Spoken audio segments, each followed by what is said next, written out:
Please, Your Lordships. Lordships, in item number 7, the 60, item number 6, Your Lordship, the pensioner matter, Your Lordship, District Council.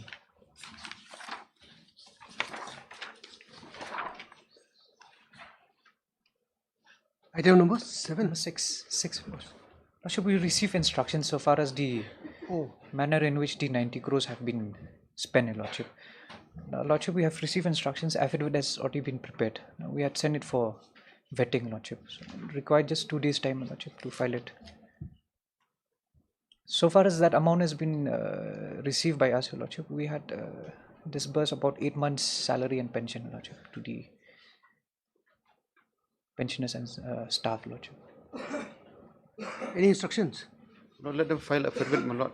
What does your client say? Amount has been received. Because now, last occasion, if I'm not mistaken, around 8 to 9 months is still pending, my lord. That is a continuing process, because so far as the financial year of 25-26 is concerned, the share has not been completed, Your Lordship, the calculations. No, because that also will a have huge to come amount from of the 90 crores has been disbursed, my lord. So, my lord has directed them to file affidavit so as to know in which manner this amount has been utilized, my lord. Let them file affidavit, we'll see, my lord. Particularly as regard the pension. Yes, my lord. we had paid the pension, and we had also released the DCRG and leave encashment as well, Your Lordship, to the pensioners. You file your I'll affidavit just require 2 days time, Lordship. on pre-made by Mr. MP. This is matter on. We'll list it on next Friday, 20th. Yes, ma'am. Yes, ma'am. Lordship. This is matter on 20th. Yes, ma'am. Obliged. Please, Lordship, I'd like to mention item 11, my lord. This last item on the list. I need some more time to prepare, Lordship. It's a criminal appeal coming up for the second time today, after 2 weeks, Lordship. Legal aid, Legal aid, Lordship, after 2 weeks. 3 weeks. Obliged. Please, Your Lordship. Lordship, I beg to mention item 3 and 4.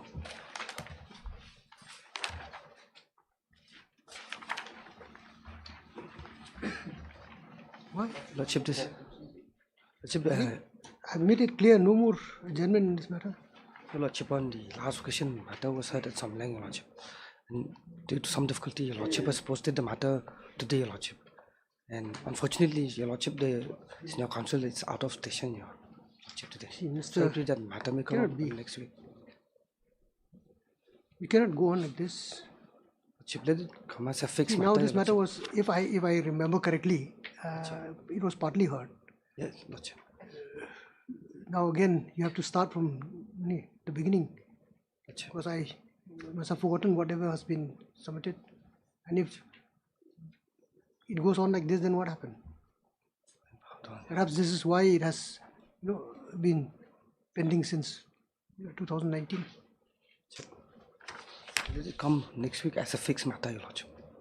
Subject to Your Lordship convenience.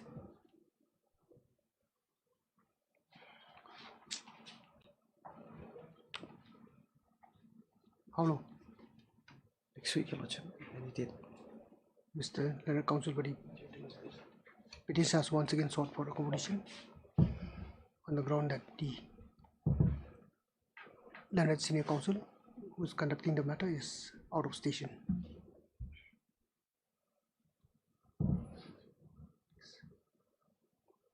But there are 4 writ petitions for that. Item what? 2 and 3. Oh, 3 and 4. 3 and 4. Accordingly, as prayed for, pray along.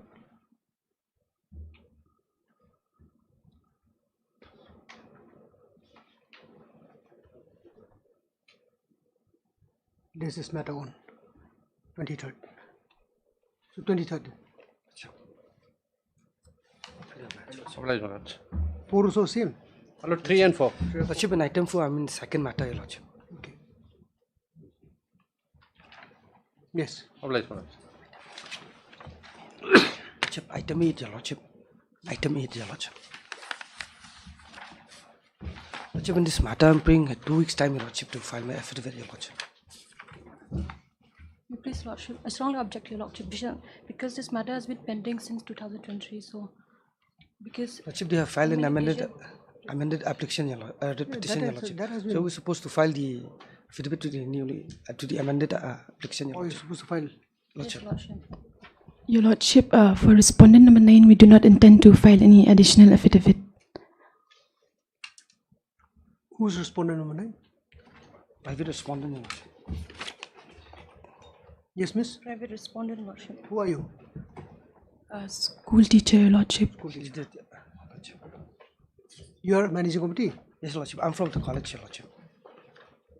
Okay. Food 7, Your Lordship. Yes, all matter. Of course, we'll. Yes, Lordship.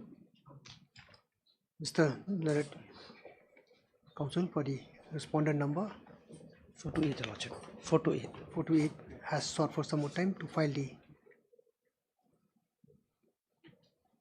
additional counter affidavit.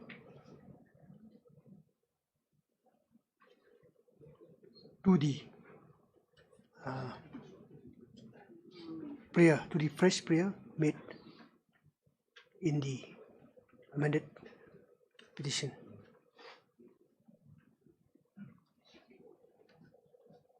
Do it as soon as possible. Let it be expedited, Your Lordship. Straightforward, this is matter up to 1 week. Hello, Lordship. 8. We'll see, let them file the counter first. Wait, please, Your Lordship, I beg to mention item number 9.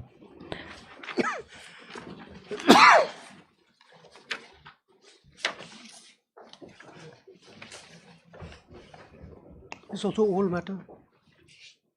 Yes, Your Lordship, we have not received any instructions from the client, so I beg for 2 You are weeks. for?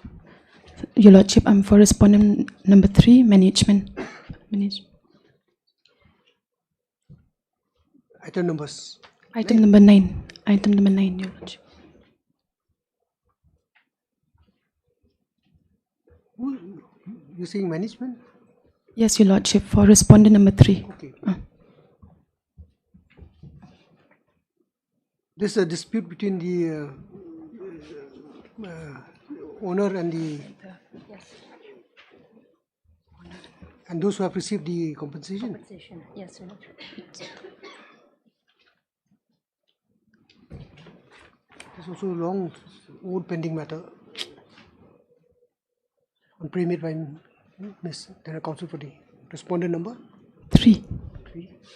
That is adjourned. This is the same after 2 weeks. Please, Your Lordship. Your Lordship, I beg to mention item number 7, Your Lordship. Your Lordship, I pray for a 2 weeks time, Your Lordship. It's a old, very old matter. Why?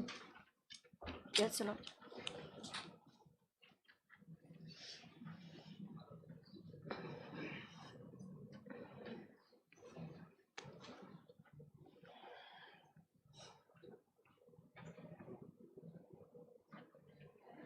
What is your ground? Yes, because of personal difficulties, Your Lordship. Miss General Counsel for the petition has sought for a commission on the ground that the Leonard Conducting Council is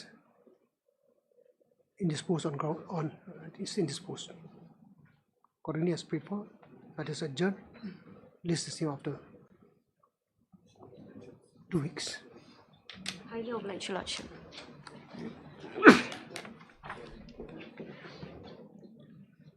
From supplementary list, item number 1.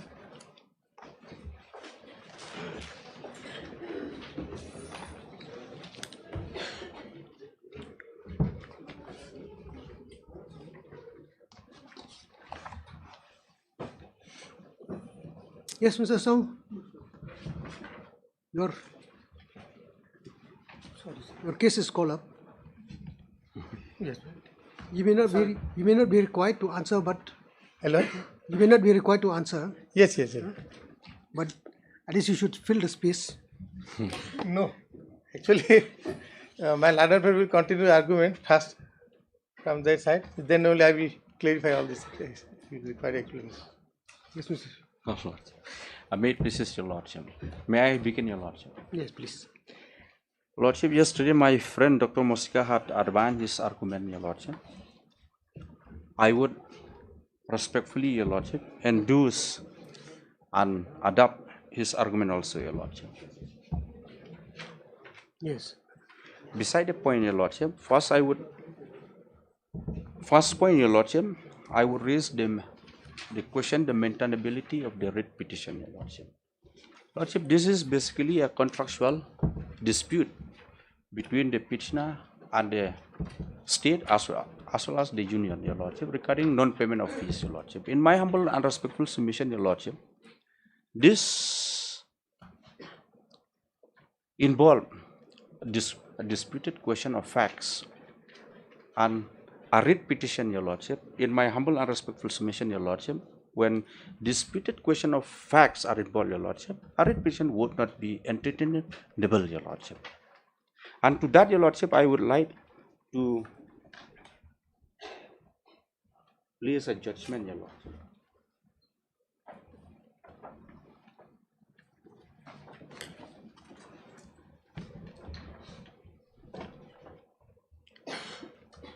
Lordship, this is 2021-10 SCC, page 390. Lordship will kindly have a paragraph 18 and 24.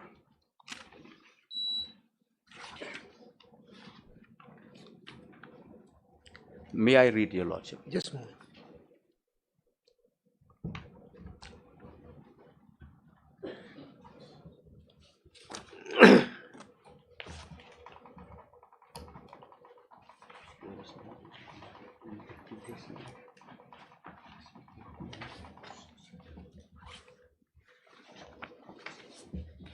Yes.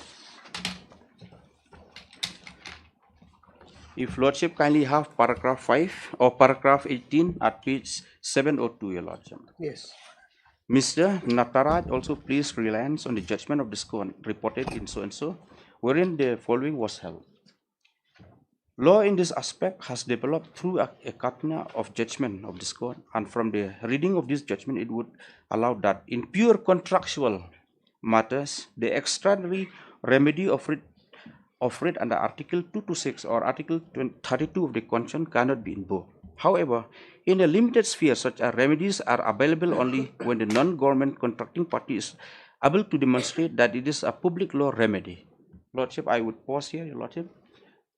Non-payment of dues in whatever manner, your Lordship, will not come within the purview of public law remedy, your Lordship. It is purely a private dispute between the petitioner and the respondent, which such party seeks to invoke in contrast distinction to the private law remedy simpliciter under the contract. Some of the case law to bring home this cardinal principle is taken note of hereinafter.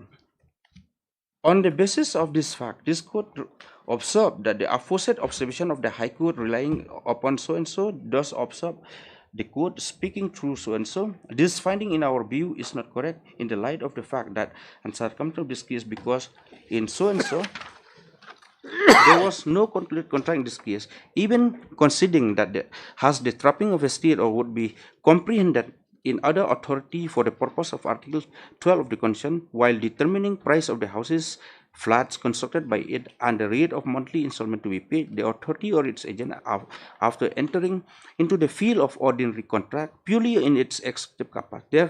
Thereafter, the relations are no longer governed by the constitutional provision but the legally valid contract which determine the rights and obligations of the parties. In this sphere, they can only claim rights conferred upon them by the contract in the absence of any statutory obligation on the part of the authority in the said contractual field. There is a line of decision where the contract entered into between the state and the person aggrieved is non-statutory and purely contractual, and the rights are governed only by the terms of the contract. No writ order can be issued under Article 226 of the Constitution of India so as to compel the authority to remedy a breach of contract, pure and simple. Lordship, kindly see. This, Lordship, it is not a statutory contract, it is a non-statutory contract. So in that view of the matter, your Lordship, in that view of the matter, Your Lordship, the writ jurisdiction may not be invoked, Your Lordship. Then Lordship kindly have 69. Yes. The portion thus summarized in the aforesaid principle has to be understood in the context of discussion and precedent, which we have pointed out above. As per this, no doubt there is no absolute bar to the maintainability of the repetition, even in contractual matter, or where there are disputed question of fact, or even when a monetary claim is raised. At the same time, discretion lies with the High Court, which under certain circumstances it can refuse to exercise. It is also follows that under the following circumstances, normally the court would not exercise such a discretion. The court may not exercise the issue unless the action has some public law character and attached to it. Whenever a particular mode of settlement of dispute is provided in the contract, that I'm coming, Your Lordship, the High Court would refuse to exercise its discretion under Article 226 of the Constitution and relegate the party to the said mode of settlement, particularly when settlement of dispute is to be resorted to through the means of arbitration. Then Lordship kindly have paragraph 24. Yes. Therefore, the dispute could not be raised by way of a writ petition on the disputed question of facts. Though the jurisdiction of the High Court is wide, but in respect of pure contractual matters in the field of private law, having no statutory flavor, are better adjudicated upon by the forum agreed to by the parties. The dispute as to whether the amount is payable, Lordship kindly see, the dispute as to whether the amount is payable or not, and or how much amount is payable, are disputed question of facts. Lordship, I would emphasize on this, Your Lordship. Yes. That is exactly the case here, Your Lordship. There is no admission on the part of the appellant to infer that amounts stand crystallized. Lordship, we are disputed. We have not admitted how much money is payable to is due to him. We have not admitted that. Therefore, in the absence of any acceptance of joint survey report by the competent authority to be undertaken after passing, maybe the survey cannot take place, but the measurement books of the work from time to time would form a reasonable basis for asking the amount due and payable to the rate. Such work could be undertaken only by the agreed forum, that is arbitration, and not by the rate court, as it does not have the expert in respect of measurement or construction of roads. So, Lordship, here the case here, Your Lordship, is non-payment of dues which are disputed, Your Lordship, not admitted, Your Lordship. So, if that, Your Lordship, then in my humble and respectful submission, a remedy under Article 226 will not lie, Your Lordship. Then another point, Your Lordship. Lordship, on the last hearing, Your Lordship, I have placed the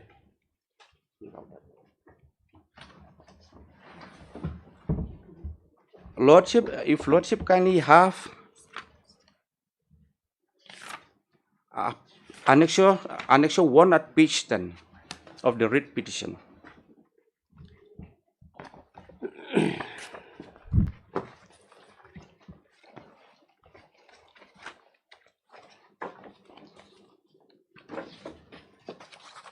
Lordship, this is the contract, tender agreement, a contract executed, Your Lordship. Yes. By the writ petitioner and the state, Your Lordship. The state, Your Lordship, in this case, Your Lordship, this is a central sponsored and funded project, Your Lordship. Yes. And the state is only the implementing agency, Your Lordship. Kindly see, Your Lordship, the petitioner, Your Lordship, has enclosed only one piece, Your Lordship. He has concealed everything, Your Lordship. What are the conditions, what are the terms of the term and condition of the contract has been concealed, Your Lordship.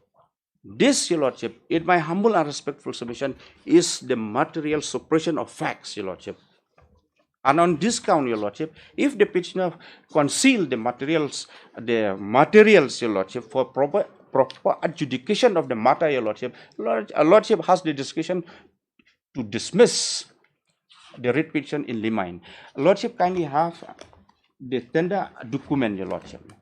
Lordship, in fact, in the last hearing I placed is a big, if Lordship go and see.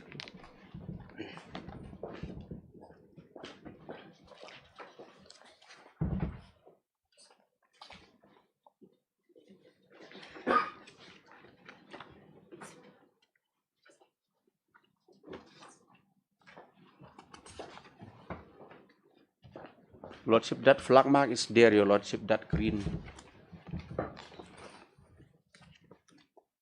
Yes. Lordship, that is The clause 3, arbitration arbitration. clause. Arbitration. Lordship, if Lordship kindly see below, down below, Your Lordship. Ashima Saha, Lordship. That is Upendranath, Your Lordship. Lordship, kindly see the arbitration clause. 25.3. Lordship has got it. Yes. Lordship, kindly see. In case of dispute or difference arising between the employer and a domestic contractor relating to any matter, Lordship, kindly see, relating to any matter arising out of or connected with this agreement. Lordship, the writ petitioner here in Your Lordship, he duly signed the agreement with the state. Such dispute or difference shall be settled in accordance with the Arbitration and Conciliation Act 1996. The parties shall make effort to agree on the sole arbitrator, and only if such an attempt does not succeed, and the arbitral tribunal consists of 3 arbitrators, 1 each to be appointed by the employer and the contractor, and the 3rd arbitrator to be chosen by the 2 arbitrators so appointed by the parties to act as preceding arbitrator shall be considered.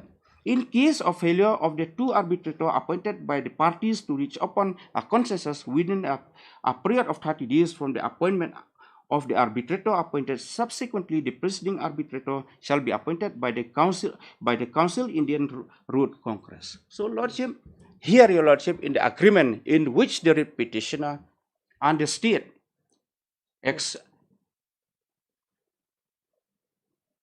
there is an inbuilt mechanism, Your Lordship, to settle if any dispute arising out of the contract, Your Lordship, and that is by way of arbitration. So, if arbitration clause is there, Your Lordship, to settle the dispute, my humble and respectful submission, Your Lordship, a writ would not lie. And to that, Your Lordship, I would like to place a judgment. Give me.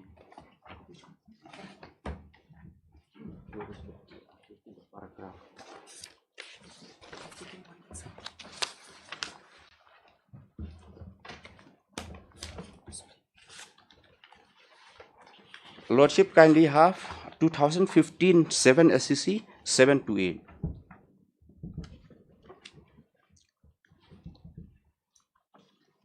Lordship, kindly have paragraph 59.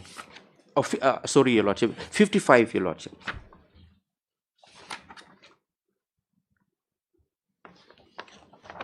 I think next time you produce this kind of authorities, Lordship. just note down from the top, filed by so and so. Lordship. No, there are many filed by state respondent. Lordship, I'll do that. Certainly, I'll do that on the next. Because if it is mixed up with the other. Lordship, if I may take back, Lordship, No. I'll just. I have noted it myself. Lordship, I'm highly obliged, And Lordship. paragraph that you are Lordship, relying upon. I'm highly obliged, Lordship. Lordship, kindly have paragraph 55. This is also speak about the contractual matter, Your Lordship. Law in this aspect, Lordship has got it. Yes. Law in this aspect has developed through continuity of judgment. That is a reiteration of the earlier decision, Your Lordship. Then, Lordship, kindly have a para 59. Yes. Para 59 also, that is the reiteration of the earlier decision, Yes, decision which I have placed before Your Lordship. Then, Lordship, kindly have 69.2. 69.2, Your Lordship, at internal page 766.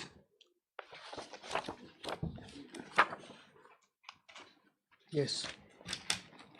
Whenever a particular mode of settlement of dispute is provided in the contract, the High Court would refuse to exercise its discretion under Article 226 of the Constitution and relegate the party to the said mode of settlement, particularly when settlement of dispute is to be resorted to through the means of arbitration. If there are very serious disputed question of fact which are of complex nature and require oral evidence for their determination, money claims per se, particularly arising out of contractual obligation, are normally not to be entertained except in exceptional circumstances.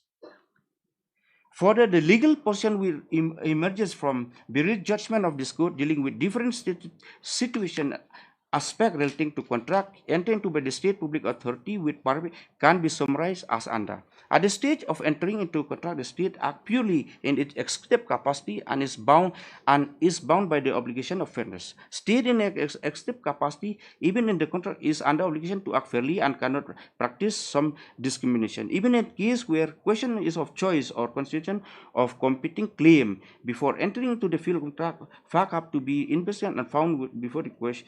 Violation of Article 14 of the Constitution. If those facts are disputed and require assessment of evidence, the correctness of which can only be tested satisfactorily by taking detailed evidence involving examination and cross-examination of witnesses. Yes. The case could not be conveniently or satisfactorily decided in proceeding under Article 226 of the Constitution. In such cases, the court can direct the aggrieved party to resort to alternative remedy of civil suit. Yes. Writ jurisdiction of the High Court under Article 226 of the Constitution was not intended to facilitate a burden of obligation voluntarily incurred. Then writ petition was not maintainable to avoid contractual obligation, occurrence of commercial difficulty, inconvenience or hardship in performance of the condition agreed to in the contract, can provide to justification is not complying with the terms of contract with the parties had accepted with open eye. It cannot ever be that a license can walk out the license if he find it profit to do so, and he can challenge the condition under which he agreed to take the license if he find it commercial in. So, Lordship, this decision, Your Lordship, rendered by the Honorable Supreme Court, Your Lordship, it's very clear, Your Lordship. If an inbuilt mechanism is there in the contract executed between the parties, Your Lordship, then that party should resort to that mechanism, Your Lordship. Exactly the case here, Your Lordship.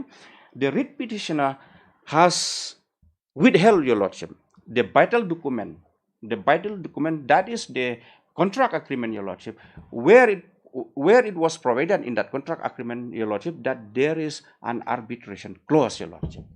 If he has agreed to that, Your Lordship, he has to resort to that mechanism only, Your Lordship.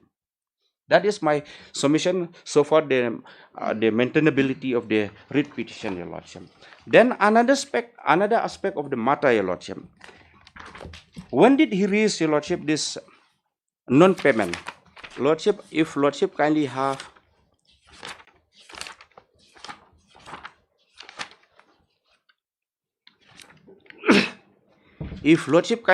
page 29. No, sir, Lordship, I'm sorry, Your Lordship. Lordship, kindly have page 31.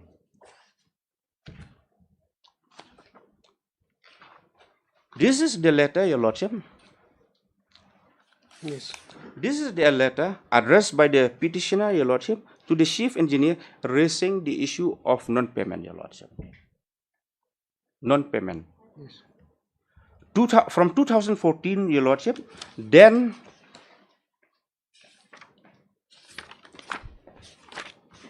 This is reminder one.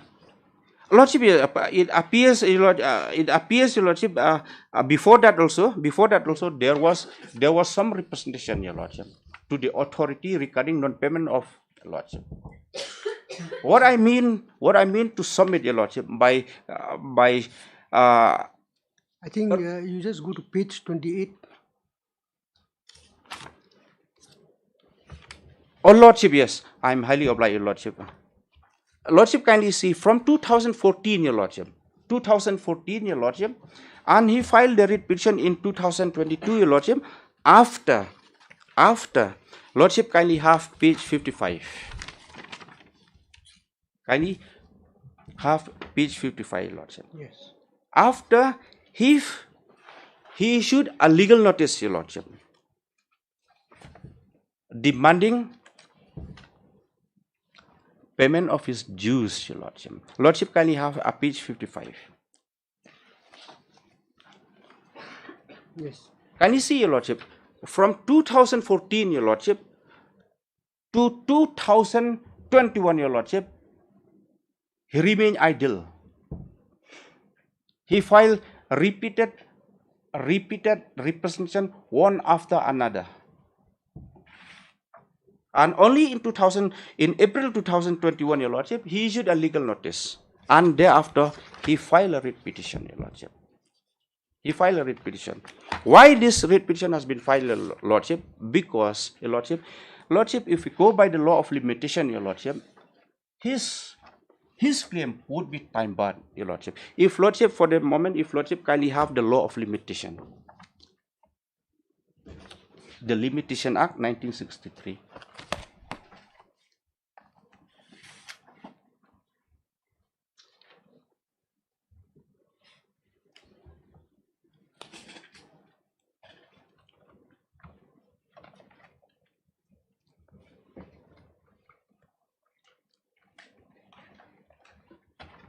Do we have extra copy? No.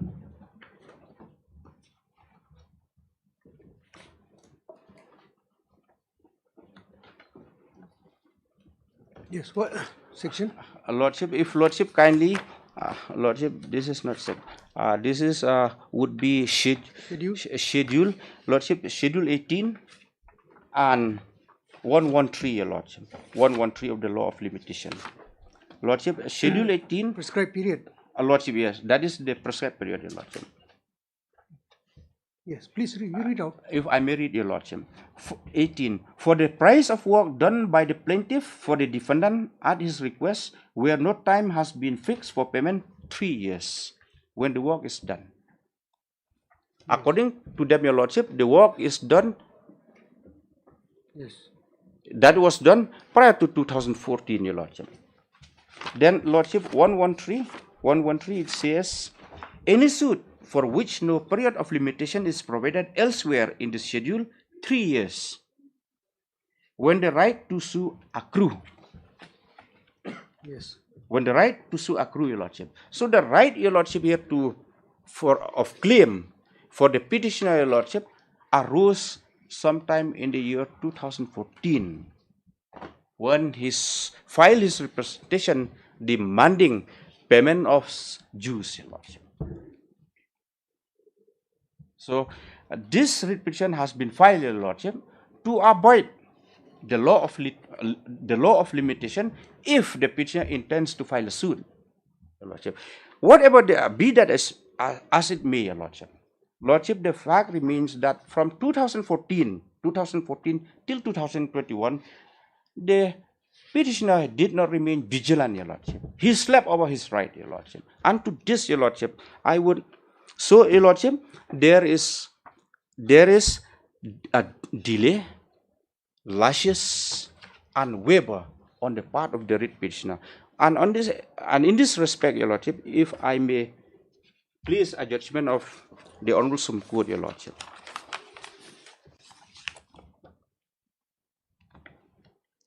This is 1995 4 SCC, Your Lordship. 4 SCC 683. Lordship, kindly have 1995. 1995 4 SCC, Your Lordship, 683. This is State of Maharashtra versus Dikamba. Lordship, kindly have paragraph 14.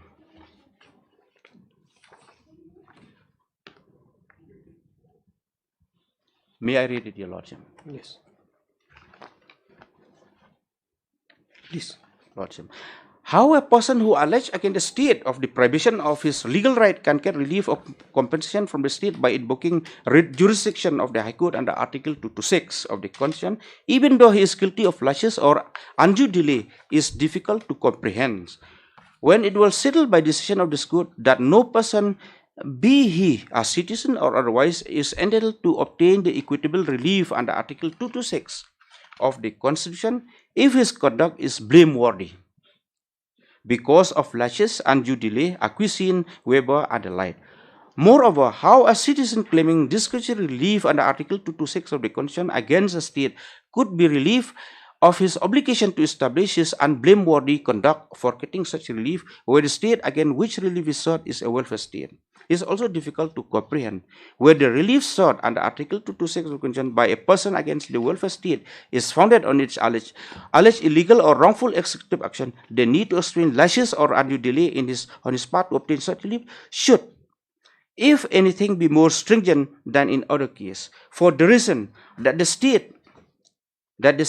state, due to lashes or adultery on the part of the person seeking, may not be able to show that the executive action complained of was legal or correct for want of records pertaining to the action, or for the officer who were responsible for such action not being able later on. Further, where granting of relief is claimed against the state on alleged unwarranted executive action is bound to result in loss to the public exchequer of the state or in damage to other public interests, the High Court, before granting such relief, is required to satisfy that the delay or lashes on the part of the citizen or any person in approaching for relief under Article 226 of the Constitution on the alleged violation of his was wholly justified in the fact and circumstances, instead of ignoring the same or leniently considering. Thus, in our view, persons seeking relief against the state under Article 226 of the Constitution, be they citizen or otherwise, cannot get discretionary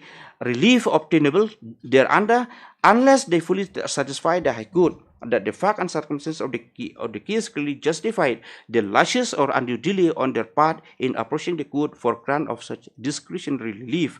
Therefore, where the High Court grant relief to a citizen or any other person under Article 226 of the Constitution against any person in the state without considering his blameworthy conduct, such as lashes, undue delay, acquisition, whereby the relief so granted become unsustainable, even if the relief was granted in respect of the alleged deprivation of his legal right by the state.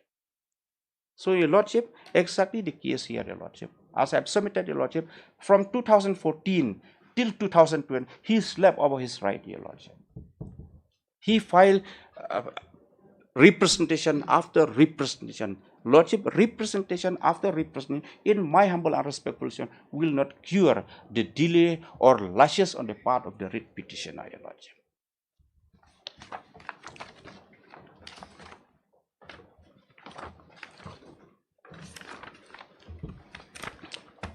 Where is our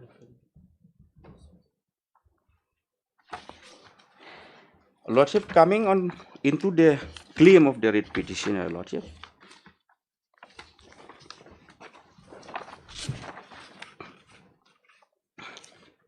As I have submitted, Your Lordship, this is a project, Your Lordship, that is a contract, that is a project sanctioned by the Government of India, Your Lordship, in the Ministry of Road Transport and Highways, Your Lordship, and the state is only the implementing agency, Your Lordship. As I have pointed out, Your Lordship, from the judgment of the Kambar, Your Lordship, when he filed the writ petition, what the state has done, Your Lordship, what the chief engineer has done, Your Lordship, we wrote, Your Lordship, we wrote to the appropriate authority, and Lordship, they have furnished us the payment. If Lordship kindly have page 11 of our affidavit, Your Lordship. That is the Annex 3, Your Lordship.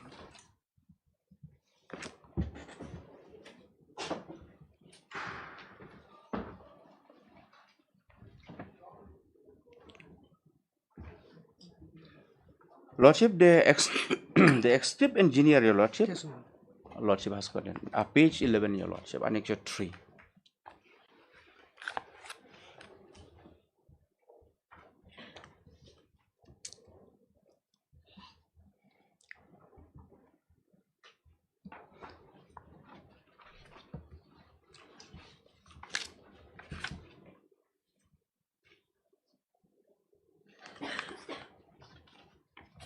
yes. Page 11, 3, Your Lordship, this is the letter issued by the Assistant Executive Engineer of the Ministry of Road Transport, Guwahati, Your Lordship, to the Executive Engineer of Bakmara North National Highway Division. Lordship, kindly turn to page 12.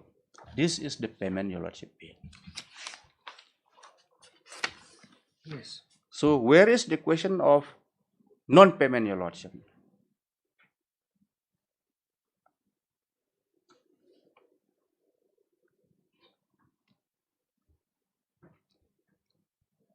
Lordship, can you see the amount, Your Lordship? 4 crore 38 lakhs 47 396, Your Lordship. After deducting Lordship the agency charges, then 3 crore 96 lakhs.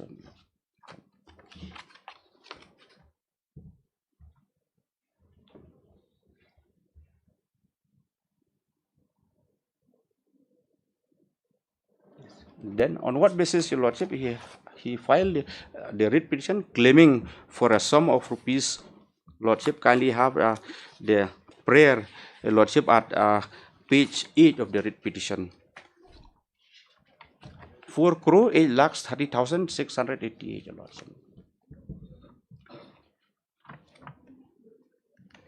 So, Your Lordship, to conclude my submission, Your Lordship. This amount has been acknowledged by him. Lordship, admitting, Your Lordship, I think they are.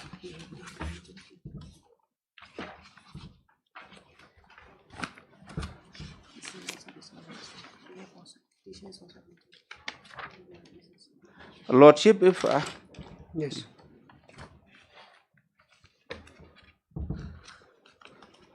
Lordship, this is the official official documents, Your Lordship.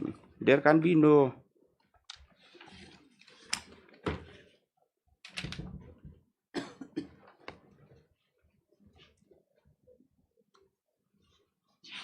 You file rejoinder to this. Yes, I have filed a clarification also in written submission. I have explained all this to whatever my line of is. I will one by after I will explain today itself. Yes, anything else? Lordship, to conclude my submission, Your Lordship, I would briefly state, Your Lordship. First, Your Lordship, there is a delay.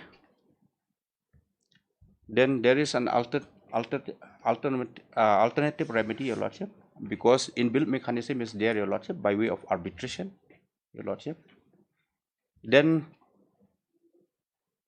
the case involved disputed question of fact which cannot be determined, Your Lordship, under Article 226. It requires oral and documentary evidence to lead in a competent court of law, Your Lordship. So, Your Lordship, my humble and respectful submission on this 3 points, Your Lordship, the writ petition should fail, Your Lordship.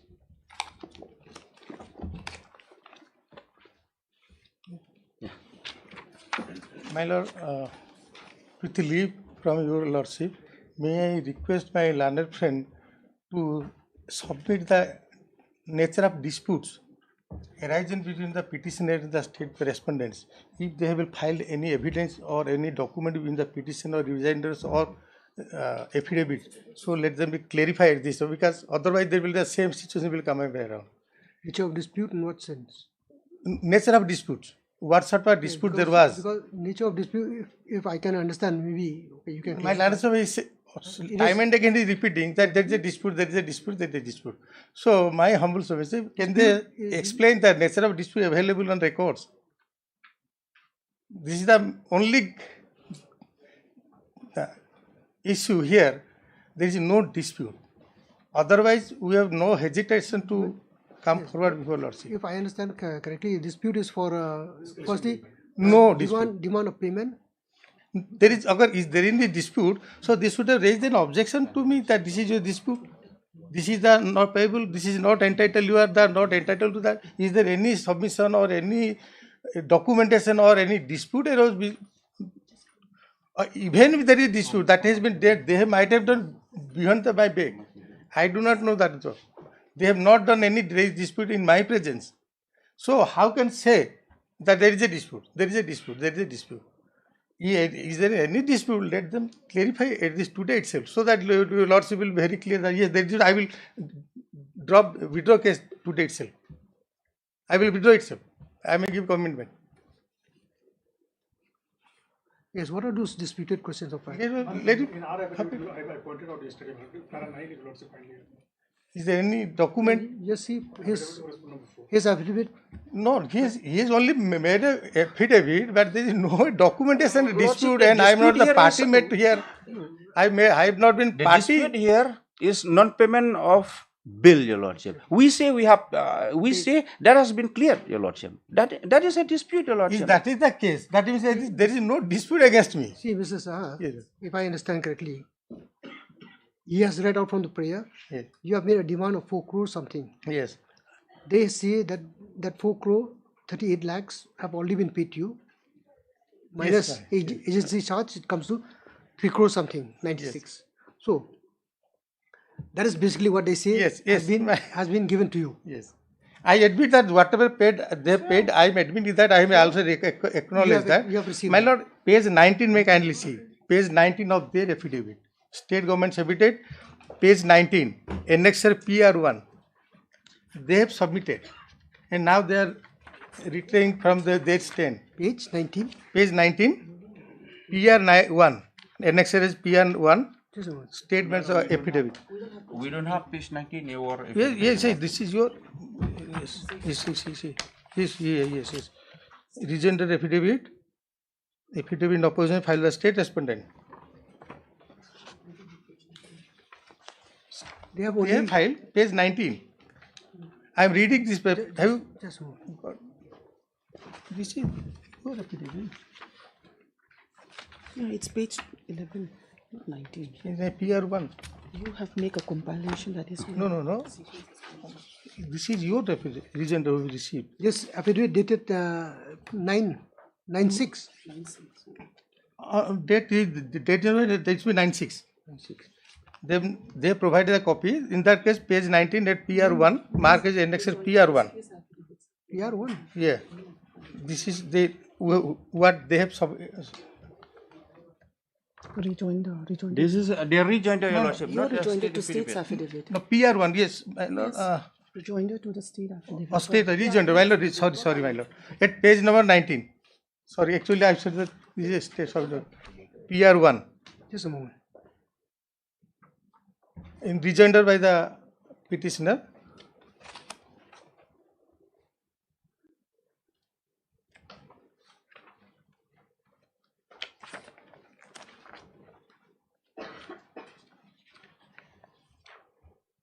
Yes, PR1. PR1. The contract was signed in 2008. Subsequently, due to the passage of time, time extension was given by the respondents. And during the time extension given, I completed my contract. And then, in meanwhile, there is a correspondence to me that you go ahead, completion of work, and we are for the revising the contract. Here, PR1, Ministry of Road and Transport Highways, Transport Bhavan, date is 2018. Yes. Work completed in 2014. In 2018, they are writing the letter to the Regional Officer Civil, Ministry of Road Transport Highways, Guwahati, subject revised estimate of reconstruction of bridge number 66.5, balance work, including bridge number 166.4, 66 Meghalaya job number, so reference to the government of Meghalaya letter number. My lord, the state government is given, the letter they have given, refer, PWTB BR 46 2000 dated 10 August 2018. Sir, please refer to your letter cited above, submitting the revised estimate amounting to rupees 7 crore 50 lakh and 53,000 for the subject work. In this regard, it is requested to furnish details like up-to-date status of the works in terms of the physical and financial progress, expenditure incurred so far, along with the recommendations of the subject matter. In 2018, Ministry of Highway writing to them, last 4 years they are sleeping without any action. In 2018, Ministry of the Central Authority writing who used give us the details of the revised estimate of 7 crore 54. My landlord friend is claiming that it's a 4 crore 8 lakhs, but this is actually 7 crore 54 lakhs. Out of that 4 crore 8 lakhs I have received as a part of the running bills, and running bill 6 and 7 and escalation cost bills 2, so they was not considered, and I am timing. Mr. Sahu, Yeah, my lord. even so, perhaps you see this would have been a matter that ought to have gone for arbitration, No, actually, because you see you would have made a claim naturally. yeah. You would have made a claim that this is the this is the revised estimate, this is the work done, this is our demand, this is our claim, and they would have filed, the arbitration Yes, process. yes, arbitration How is there, see, but that can be done. But whenever on bona fide impression that since the ministry is but in even- connection with the see, state this- authority, See, and this process would come afterwards. See, so the first is what is the route that you have taken. If there is clearly an arbitration clause, it is incumbent upon you to take recourse to such process. Whatever the case, because you see, we are not talking about facts and figures here. no, I'm also claiming the Because the point is, those things, like I said again, repeating myself, will have to be dealt with by, suppose if it goes to arbitration, by the arbitrators. But coming, under 226, very well what you see, what mandamus can this court issue? Yes, my lord, actually I'm coming to that. My learned friend stated there is no agreement or contract exceeding 4 crores. But here their latest document says this is 7.5 crores. Out of the way, I am entitled to that. That separate issue. But I am giving letters, reminders since 2014 onwards. 17 reminders have been issued, and they are remaining silent. That means their intention is nothing to do with that. They are not doing that. After in 2018, central government authorities that you send all these details of the revised estimates, then also they are not done something. My lord, page number 20, sir, can be seen. Yes, page number 20, next page. See, Mr. Shulai, Lordship. perhaps what he said is correct. In 21 also. No, he has since 2014. He has written. You've read out those communication. He said several communication. Where is your answer to those communication? Yes, let him see. Lordship, then thereafter, Lordship, we wrote to the Kawhati office, Lordship. They have sure regional office. Then they have given us the detail of Have you payment, issued copy of that too? No. and that money has been received, which they admit. No, whatever the case may be. See, let's put it in simple terms. He has filed some communication or made some request to you. You said you have written to the ministry. Lordship, yes, regional office in Kawhati. Whatever. Lordship, Now, yes. isn't it incumbent upon you, when you have written to the ministry, to give a copy of that letter to him so that he can respond, and vice versa? Yes. Is there anything there? No. Because it's a question of communication here. Yes, they have not done anything. So there is no And scope for arbitration. if I understand correctly, I mean, you see, forget about all the facts and figures and the merits of his case. His prayer is only for you to respond to such communication, which has not been done so for so long. So, to that extent, have you explained in your affidavit that Lordship, yes, in we have fact, received this number of letters, this number of reminders? though we have not said so, Your Lordship, but Lordship, the moment we get all this, Your Lordship, then we sought the detail of payment from the regional office, and Lordship, they have furnished us. This is the money. This much amount has been paid. But that information has not been revealed to you. No. But the fact remains, Your Lordship, that money has been admitted that yes, we have received that. Whatever the case, you see, we're not talking about facts. The thing is, let it be shown from the records that you have responded to him. See, what is mandamus? This court can direct you to respond to his communication to that extent. Lordship. Whether it's right, wrong, whether it's justified, not justified, that is a different issue altogether. Whether you pay him or you don't pay him, that's a different thing altogether. We may not have respond that to his representation, Your Lordship, but the fact remains, Your Lordship, the money has been paid as per the information given by the regional office, Your Lordship, to the state. At the threshold, you have committed an error. My lord, page see, 20 may excuse him. 20. He is contradicting his statement. Page Lordship, number 20 of our revision. Page number 20. Government of Meghalaya, Office of the Chief Executive Engineer, Roads. Page 20 of your page number 20. I am the petition. Yes, not petition. It's Your rejoinder? Rejoinder. It's page number 20. A chief minister, a chief engineer, writing letter in 2021. My lord, see that dated 8 April 21. Page number 20, my lord. Yes. To the executive engineer PW Roads, Bagmara NS division, Bagmara, reconstruction of beach number so and so, Meghalaya so and so, refer numbers, 6 numbers of refer they are referring, 1, 2, 3, 4, 6. With reference to the above, it is noted that your office has not furnished information to the letter issued earlier seeking clarification pertaining to the aforesaid works. You are hereby reminded once again to furnish the information to the matter sought earlier and to elaborate point-wise reply to all the contractors' claim, inclusive of the price variation bills and inclusive of all these things. In 2021 is writing and lighting is slipping, is giving the contradictory statement before Lordship. Till that, I have my contractors escalation bills they have received and they are giving to the lower authority, give the parawise comments so that we will act upon. In 2021, my lord. That means in 14, that is works has been completed.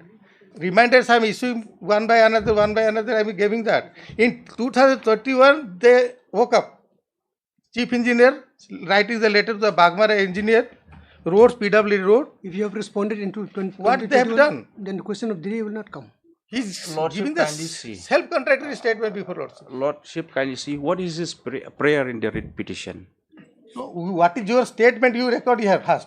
Then only my prayer will come up. Kindly see, Your Lordship, what is the prayer in the writ petition? And he is referring to all this document in the affidavit, in the sworn affidavit. These documents annexed in this rejoinder affidavit, Lordship. These are internal communication between the department. How we can have access to all this? Yes, I pursue the matter whenever I come to know these type of the arrogance are coming up. So no, they have not marked me. They have collected either from the RTI or whatever means, but I have collected. What are the source of they cannot say, they cannot claim this is not their document. They cannot say, even if I steal from their office.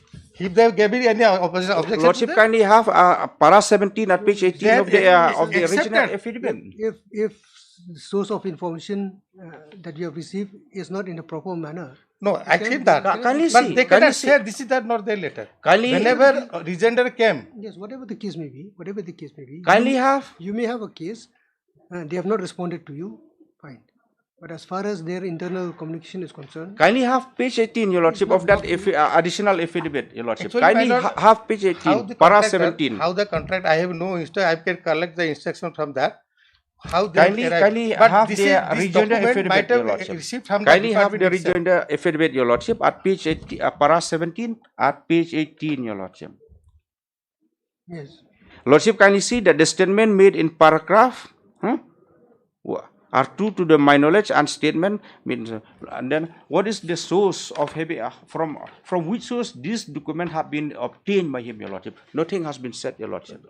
My lord, before being a government authority, government instrumental, they should not mislead the honorable court that they have not misleading done. You, yes, Lordship. this is the document in 2021. My escalation bill, other bills has been submitted, and your chief engineer is writing to the lowest authority that you give the details so that I'm we not will misleading you.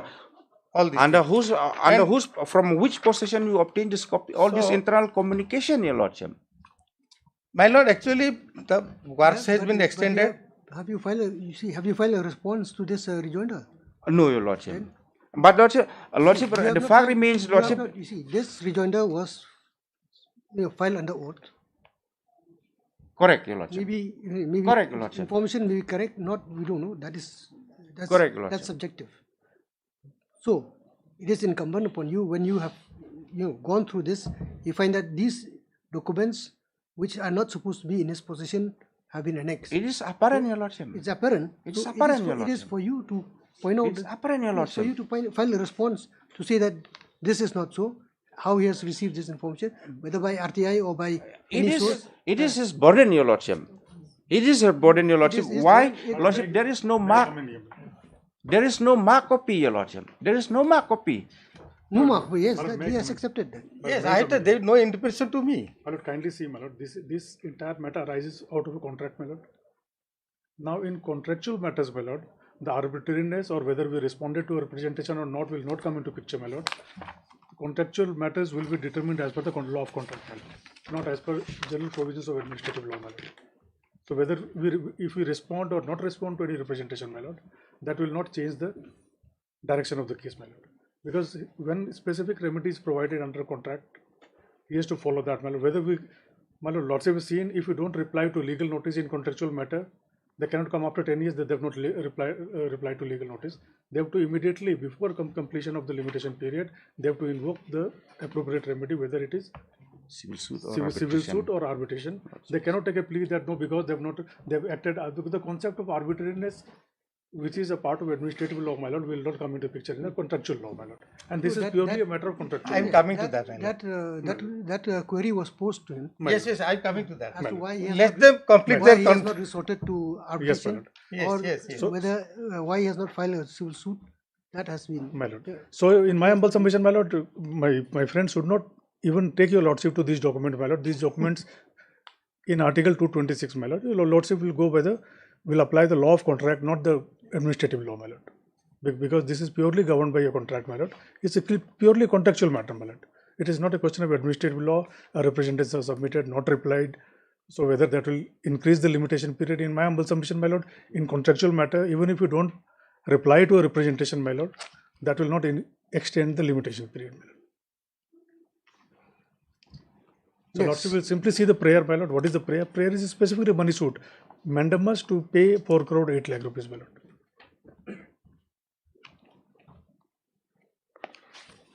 And lordship has seen many matters nowadays. This has become a trend, my lord. The contractors, they get payment, my lord, and after that, after many years, they start litigation, my lord, to extract some extra money from the government, my lord. And this is exactly one of those cases, my lord. They've received their full payment, my lord, almost full payment. They wait for 8-10 years. They come, invoke 226. Maybe they can extract some more extra money at this time. So what about this letter? See, as has been observed by this court, see what I've said earlier is this: the court here is concerned only the approach of the petitioner, whether it was proper or not. Yes. It's not going to the deep of the fact and all these things. That is not. My lord, that's why I'm submitting, my lord. In contractual matters, my lord, your lordship will not apply the principles of administrative law, my lord. Your lordship will only apply the matters of contractual law, my lord. And the question of representation, reply to representation, all these things will not come in contractual matters, my lord. My lord, my humble servant in this case, my prayer is also there, very clear.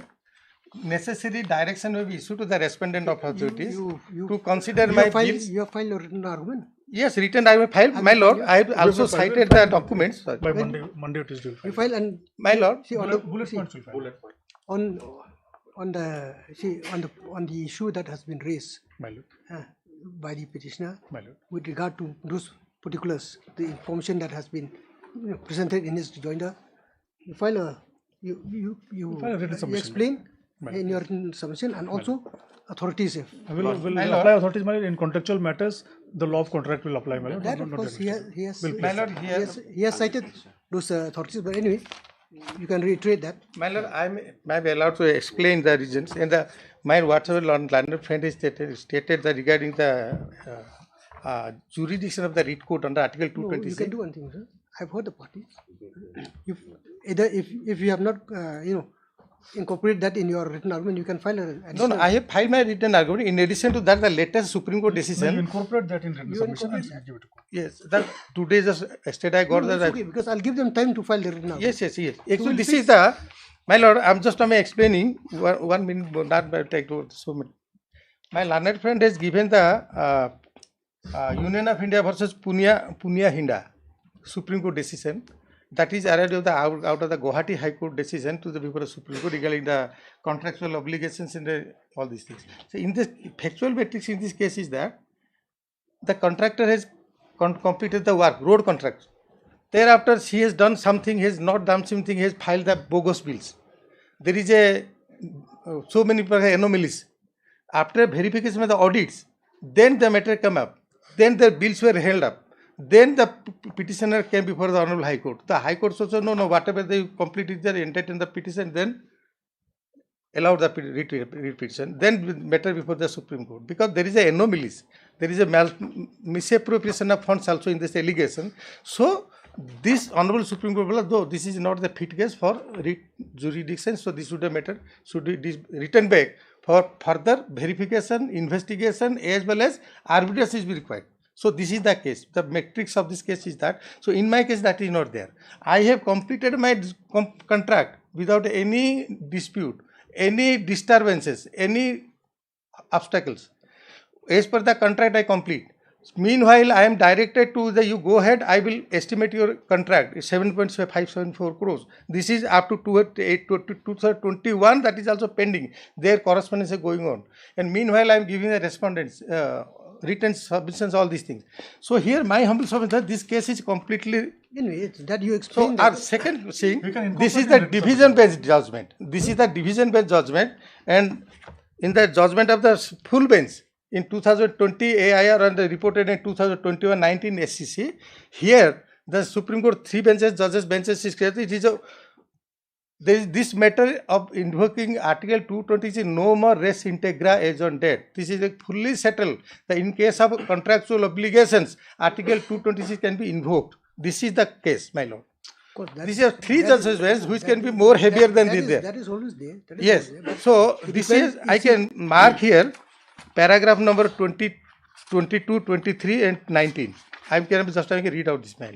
No, you do that in your written argument. I can read. No, you do that in your written argument. Yes, I have given and I am submitting this. So that can be incorporated. And in addition to that, other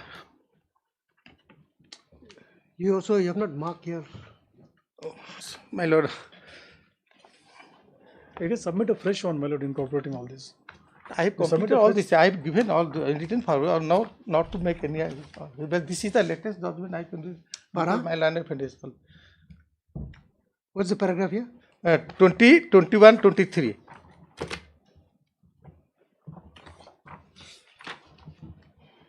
So 19, 22 and 23. 19, 22 and 23. Paragraph. This is clearly spelled out, referring so many judgments of the Supreme Court. So this is the, when there is in the absence of fairness, in absence of the illegalities or in negligences or violation of the principle of natural justice, in that case, writ court has entertained this. This is the settled law. This is on maintainability. Maintainability. And regarding the other documents and metrics and facts of the cases, I have already submitted my written submission. Even though there is a clause of arbitration, the Supreme Court decision, the Honorable Court has can undertake because there is an unfairness in the attitude of the respondents. That's always a scope for members. Yes. So keeping view and all the documents. This court will look into that aspect of the matter and see. Yes. So you file how long? 2 weeks.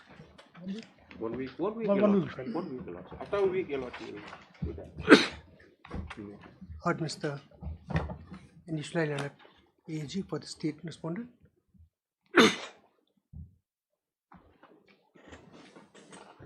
Hearing is concluded. Mr. Leonard Counsel for the petitioner has submitted that the written argument on behalf of this petitioner has already been filed. The written argument on behalf of this state, on behalf of all the, on behalf of the respective respondents, to be filed within the next date fix. This is matter of 1 week. 1 week. Item number 2. Connected. Yes. From the main list, item number 1.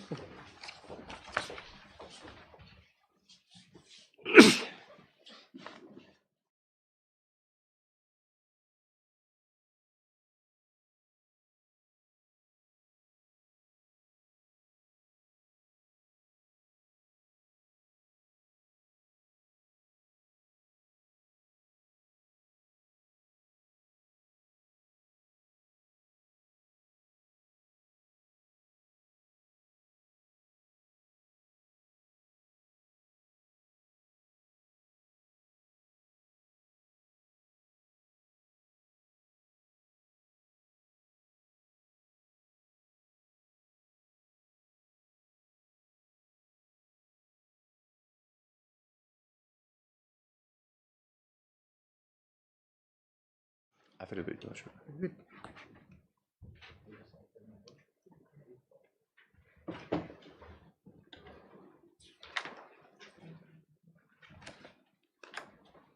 Mr. Larat G has sought for some more time to file the counter affidavit.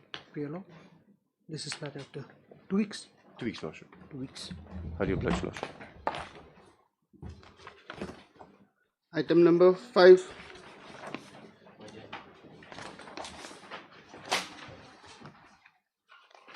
What have you done? May it please your lordship. Lordship, I filed my substitution application in this matter.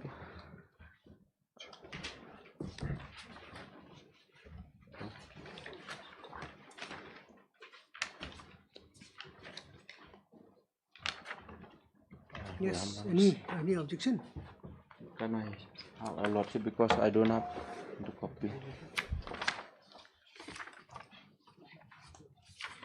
Lordship, so far as state is concerned, I will have no objection, Your Lordship. Substitution. It's a matter of substitution, Your Yes. Lordship.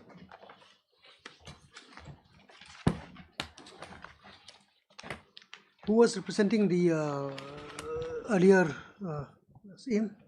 LSA by Mr. Mahanta, Your Lordship. Mr. You Mahanta. will be representing the same respondent. So then matter will be posted for hearing. Lordship, yes. Ms. Larat. Okay. Mr. Lordship, only that application will have to be disposed of, Your Lordship. Yes, that's Then what- they will make a correction in the cost Exactly, cycle. that's what- Lordship, yes. I am highly obliged. I took application. Ms. Larat, counsel has submitted that counsel for the petitioner has submitted that the application for substitution of the respondent oblique CM of Sora, who is since deceased, has been filed before this court. Copies of which have been received by all the respondents. Your Lordship, I'm appearing for respondent number 4 and 5. Mr. Larat, the respondents herein have no, the respondent have made a submission at the bar that there is no objection for the prayer made in this application. Accordingly, the deceased respondent is now duly substituted by the newly implemented, not newly, by the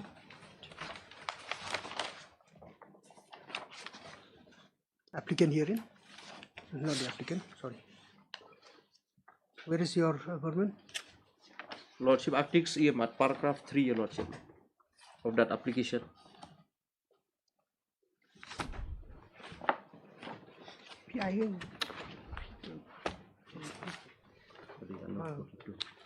It's a best case for it.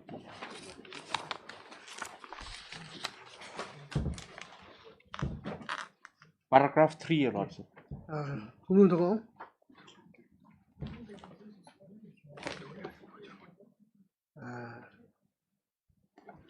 Acting CM. Acting CM of Sora. You have not written here acting CM of Sora. Acting CM, Your Lordship, in paragraph 3 of the application. As has been stated at para 3 of this application. Lordship, yes.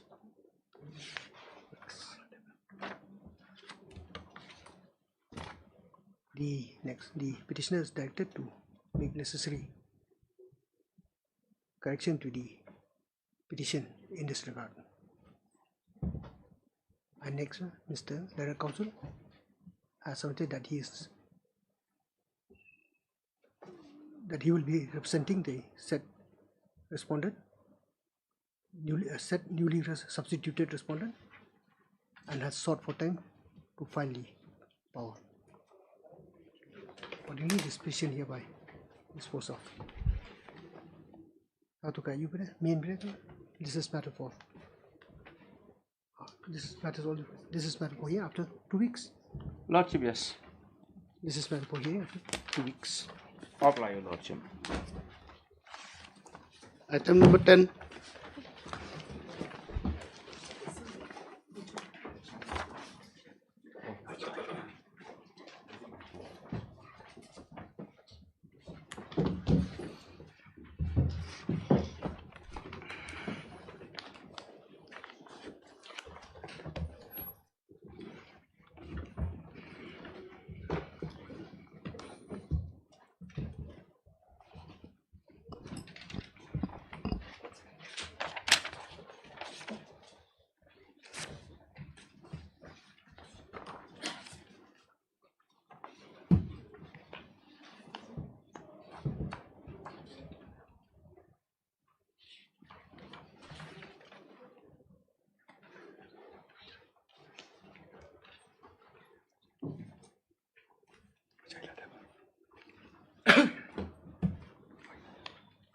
Yes, please. May it please, Your Lordship. My Lord, this is a revision petition assailing an order passed by the Court of the Learned Assistant District Judge rejecting my application under Order 7 Rule 11, where as a defendant I had filed an application under 711 praying for rejection of the suit filed by the plaintiff. My learned friend appears for the respondent number 1, who's the plaintiff before the trial court, and I was the defendant number 1 and 2 for the trial court, my lord. For the purpose of Order 7 Rule 11, lordships will have to closely examine the pleadings and the entire suit. So without any further delay, may I just take your lordships to the suit and just acquaint your lordships with the pleadings of the case. Well, it's that suit is at page 49.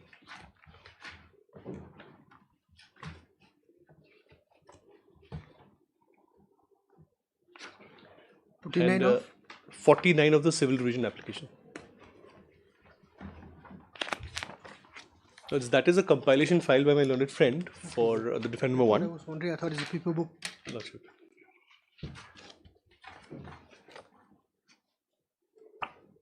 Yes.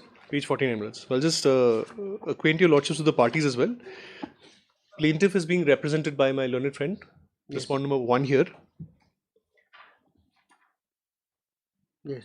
I represent defendant number 1 and 2. And my learned senior, the additional AG, is representing number 3 and 4. 3, 4 and 5. 3, 4 and 5. CO, despite being served, pro forma defendants 1, 2 and 3, they've all been served, but they've not appeared before the court. So matter may proceed against them, my lord. Now, what my lords will see in the cause title, it indicates is a suit for declaration, recovery of possession, permanent injunction and other reliefs. May I just take your lordships through the pleadings. That the plaintiff herein is a bona fide citizen of India, a member of the Khasi tribe belonging to the Savian Jait Dakhar clan, a retired IPS officer, a resident of Ansville Estate, 3.5 miles Upper Shillong, Meghalaya, and the lawful owner of revenue land commonly known as Noresk, situated at plot number 18 European Ward, Shillong, Meghalaya, held under so-and-so, plot number 18. The defendant number 1 is the Public Works Department, Government of Meghalaya, that has encroached upon the plaintiff's plot number 18, and which encroachment is the subject matter of the instant suit. The defendant number 2 is the Government of Meghalaya. The defendant number 3 is the DC East Khasi Hills, Shillong, and the competent authority under the Assam Land Revenue Regulations 1886, which regulations apply to the plaintiff's plot number 18.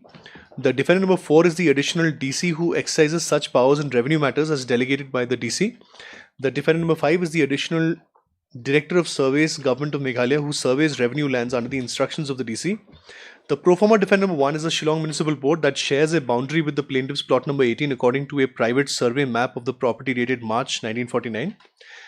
The pro forma defendant number 2 is the Karbi Anglong Autonomous Council, which had bought plot number 18B. This is carved out from the original plot number 18 from the plaintiff in and around December 2006 and therefore shares a boundary with the plaintiff's plot number 18. The pro forma defendant number 3 is Messrs. Singla and Associates that had bought plot number 18A from the plaintiff on 28/3/1991 and therefore shares boundary with the plaintiff's plot number 18. Now this is important because as the property originally stood in 1991, and December 2006, two smaller plots were carved out and sold to some other parties. The issue here is with regard to the reduction of the original area that existed. Then kindly see page 52. That the above mentioned plot number 18 European Ward Shillong, Meghalaya was acquired by the plaintiff in a family arrangement from his maternal aunt, Srimati Sitimon Sabian, by registered gift dated 8/1/1990 and was mutated to the plaintiff's name by order dated 5/7/1990 of the Extra Assistant Commissioner in mutation case number so-and-so.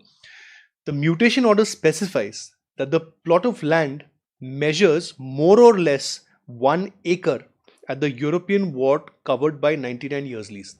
This has been emphasized by the plaintiff, and also I will draw emphasis because this is relevant in the context of this case.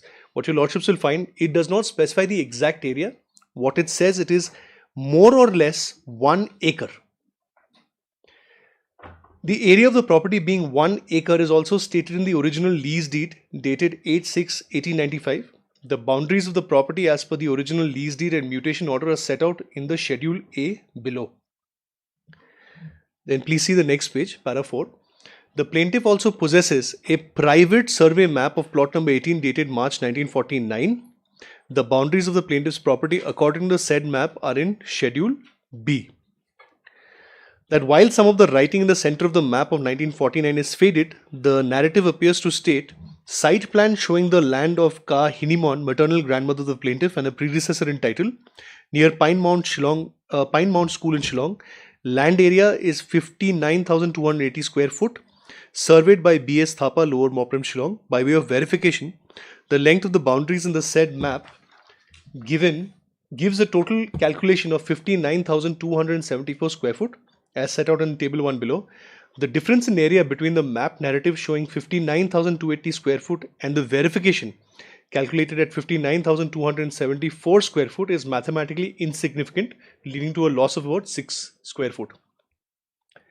The said map of 1949 has been commissioned by the plaintiff's clan for the purpose of seeking regulatory approval for the building of a servant quarter of the property, ostensibly at the request of the Pine Mount School Department of Education, Government of Assam. This was because the property had been rented out by the family of the plaintiff to the Pine Mount School in the year 1949. The property continued in the possession of Pine Mount School until it was finally handed back to the plaintiff on 4/10/1997. That is 7 years after the above mutation order of 5/7/1990 was passed. That white deed of sale dated 28/3/1991. The plaintiff sold a portion of plot number 18 at measuring 6,700 square foot to the pro forma defendant number 3. This portion was sold was subsequently registered as plot 18A in the revenue records. So here, by way of sale, one small plot is carved out from the original plot and sold to the defendant number 3. That in the interim, now here's where the actual foundation of the dispute starts, my lord. So it becomes relevant from para 7 onwards. That in the interim, whilst the plaintiff was away on central deputation with the government of India between the years 1988 and 1993, and whilst the property was still in the possession of Pine Mount School, the plaintiff began receiving reports from friends and well-wishers that there were encroachments on the property from the end of the PWD quarters on plot number 19 adjoining the southern boundary of the property. So the first in point of time that the plaintiff acquired any sort of knowledge of an alleged encroachment from the south side of the property was between this time period of 1988 and 1993. This is a very relevant date.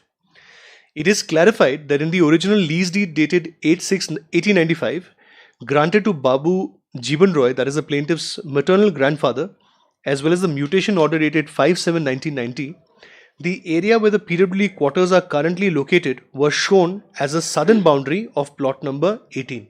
So it becomes clear that on the basis of the map and on the basis of the information that the alleged encroachment took place from the southern side, they knew it had to come from the PWD department.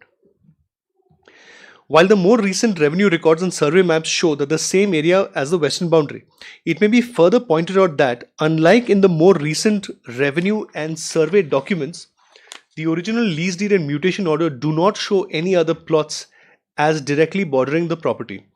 The above differences in the recording of boundaries between the old and new revenue records are set out in Schedule C below.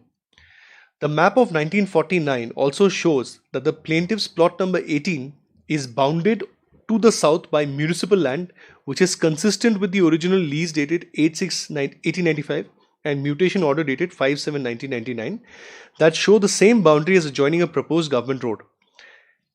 Now this is again important, that on his return to Shillong in the year 1994, the plaintiff immediately addressed a letter dated 25/1994 to the defendant number 3, requesting that his plot number 18 be surveyed so as to properly determine and fix the boundaries.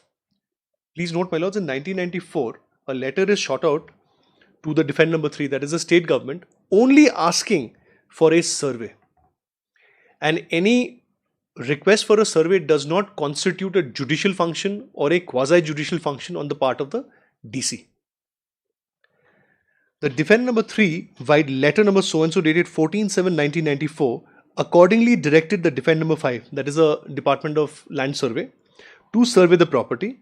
To the complete astonishment of the plaintiff, the resulting survey map dated November 1994 of the Directorate of Land Records and Surveys purported to show that as per the existing boundaries, the plaintiff's property stood at 0.780 acres, that is 33,976.8 square foot. That is a sizable 0.220 acres, 9,583.4 square foot short of the original 1 acre, owned by the plaintiff under lease deed dated 8/6/1895. That the above DLRS survey map confirmed the reports of encroachments on the plaintiff's property from the side of the PWD quarters. The plaintiff accordingly tried to mutually resolve the matters with the officers of the defendant number 1, but to no avail.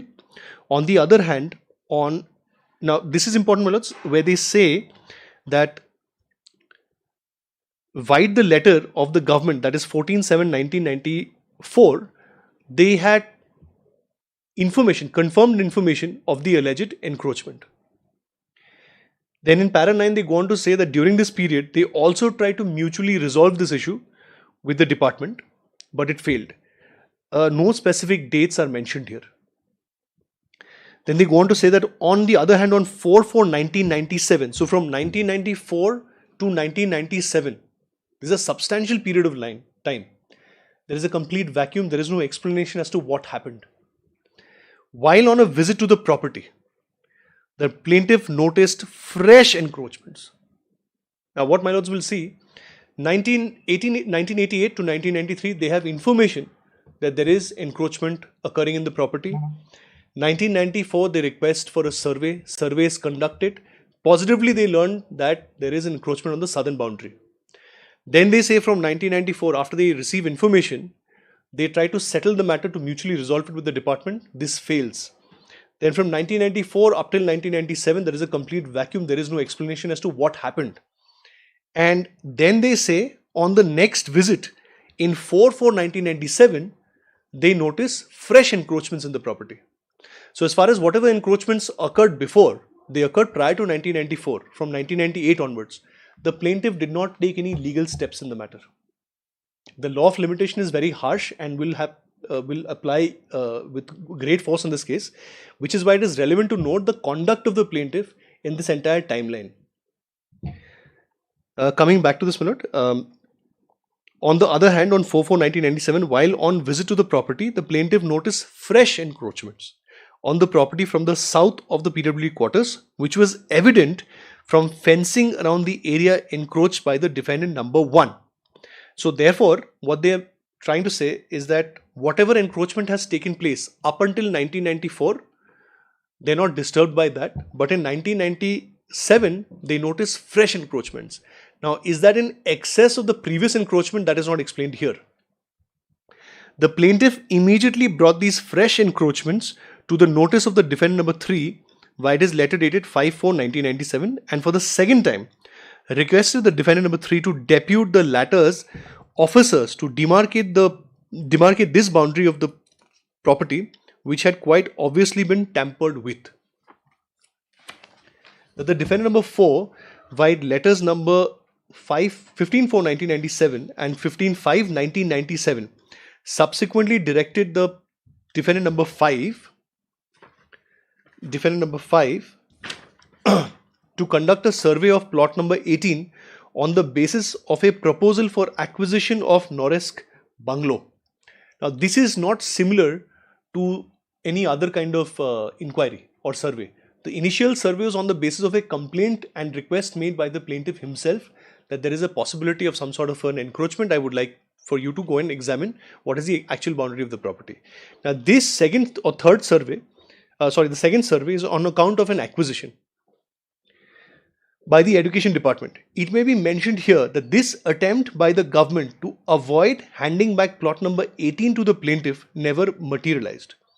The defendant number 4 had also made categorical statements in his above mentioned letters respectively that the legal position as per the records available with his office was that plot number 18 belonging to the plaintiff is 1 acre, out of which an area of 6,700, which the plaintiff has sold in the year 1991 and was marked as plot number 18A, has been transferred to Sri so-and-so, leaving an area of 36,860 square foot, and that as per our records, the area of so-and-so is 36,000 square foot and that of PWD is 10,149.48 square feet.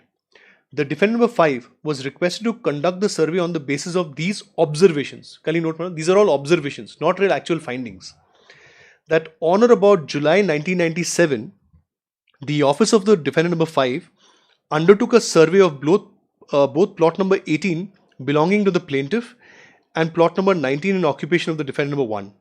The resulting DLRA survey map purported to show that as per the existing boundaries, plot number 18, excluding plot number 18A, measured 0.672 acres, that's 29,272 square foot, whereas plot number 19 of the defendant number 1 measured 0.446 acres, that's 19,427.76 square foot.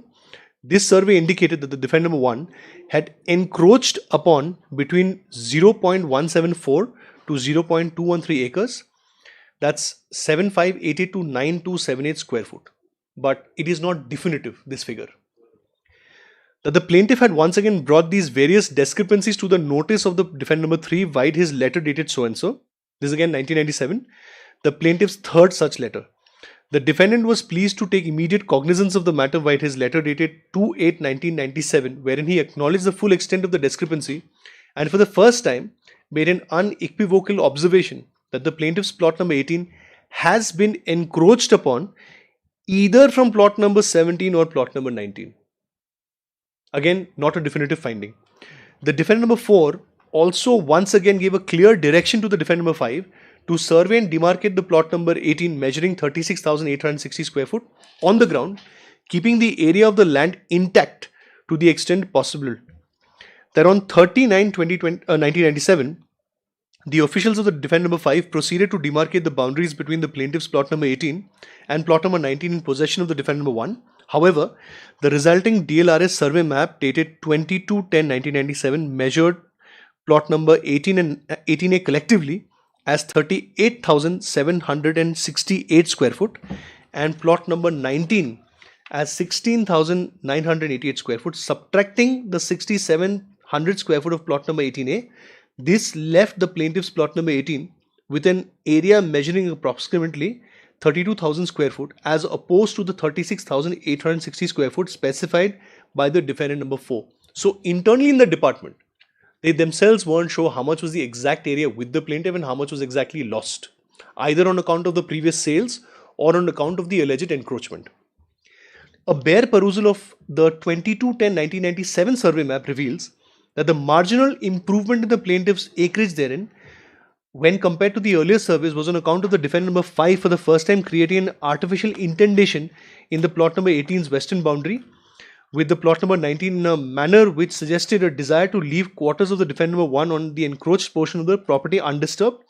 It may be mentioned that in all earlier survey maps, the boundary between plot number 18 and 19 had always been a straight line and not the line with a protruding indentation. In any event, the survey indicated that the defendant number 1 was in unlawful possession of the plaintiff's property to the extent between so and so. 4860 to 6839 square foot. That's a considerably huge difference, and there is no definitive finding yet again. That due to various problems, now please see paragraph 14 is a very important paragraph with regard to the conduct of the plaintiff. That due to various personal problems and tragedies in the family, including the persistent illness and passing away of the plaintiff's father, mother and wife, coupled with the plaintiff's exacting professional responsibilities as the officiating DGP of Meghalaya, a tenure with the BSF at different locations in the country, and again as DGP Meghalaya, the plaintiff was unable to pursue this matter in the intervening period. Meanwhile, due to financial compulsions, the plaintiff had built a wall around the undisputed 32,000 square foot. Very important with regard to the conduct. Tacit acceptance of whatever exists on ground. So now they know that there is 32,000 which is undisturbed and undisputed. Whatever is disputed, they let that go. They draw a perimeter around 32,000 square foot. To prevent further encroachments by the defendant number 1, and sold the same to the pro forma defendant number 2 on or about December 2006. So without awaiting a proper determination on the matter, they abandoned the entire pursuit of the issue in 1997, despite having knowledge that there is a possibility of encroachment. Exact area has not been able to be identified by the government or by the plaintiff. Draws a perimeter around the undisputed area and sells part of it in December 2006 without any legal pursuit in the matter.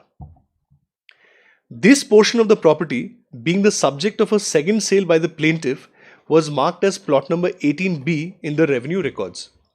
That subsequently the defendant number 3 issued the plaintiff a renewed lease agreement dated 8/5/2008, another very important chapter. The 32,000 is the undisputed area, sells off some part of the area in December 2006, then for the remainder of the area obtains a patta, a lease agreement from the government, effectively giving away any kind of claim with regard to the disputed areas, effectively. A renewed lease agreement of 8/5/2008 for the balance area of plot number 18, which on a simple mathematical construction he determined to be 4,860 square foot after subtracting the 6,700 square foot of plot number 18A and 32,000 square foot on plot number 18B. That white letter dated 30/5/2008, the plaintiff for the 4th time petitioned the defendant number 3 to accurately demarcate the boundaries of plot number 18. So from 1997 up till 2008, the explanation for the vacuum and for the inaction on the part of the plaintiff is entirely summarized in para 14. That because of personal difficulties and posting in different parts of India, I could not pursue the matter. Now, my lord, in my respectful submission, that is not a defense for the purpose of limitation. So what lordships will notice, apart from the previous small vacuums that have been created, which I have taken to, this is a very large vacuum from 1997 to 2008. No action is taken by the plaintiff. And from the conduct, effectively gives away any claim with regard to the disputed areas. Between that period, the plaintiff has not pursued the matter with the authorities. Neither with the authorities nor before a court. As far as any kind of exclusion of time is concerned under Section 14 of the Limitation Act, there must be some sort of a civil proceeding before a civil authority. There is nothing, and that's the subject. The core issue here is the application of Section 14 and to what extent.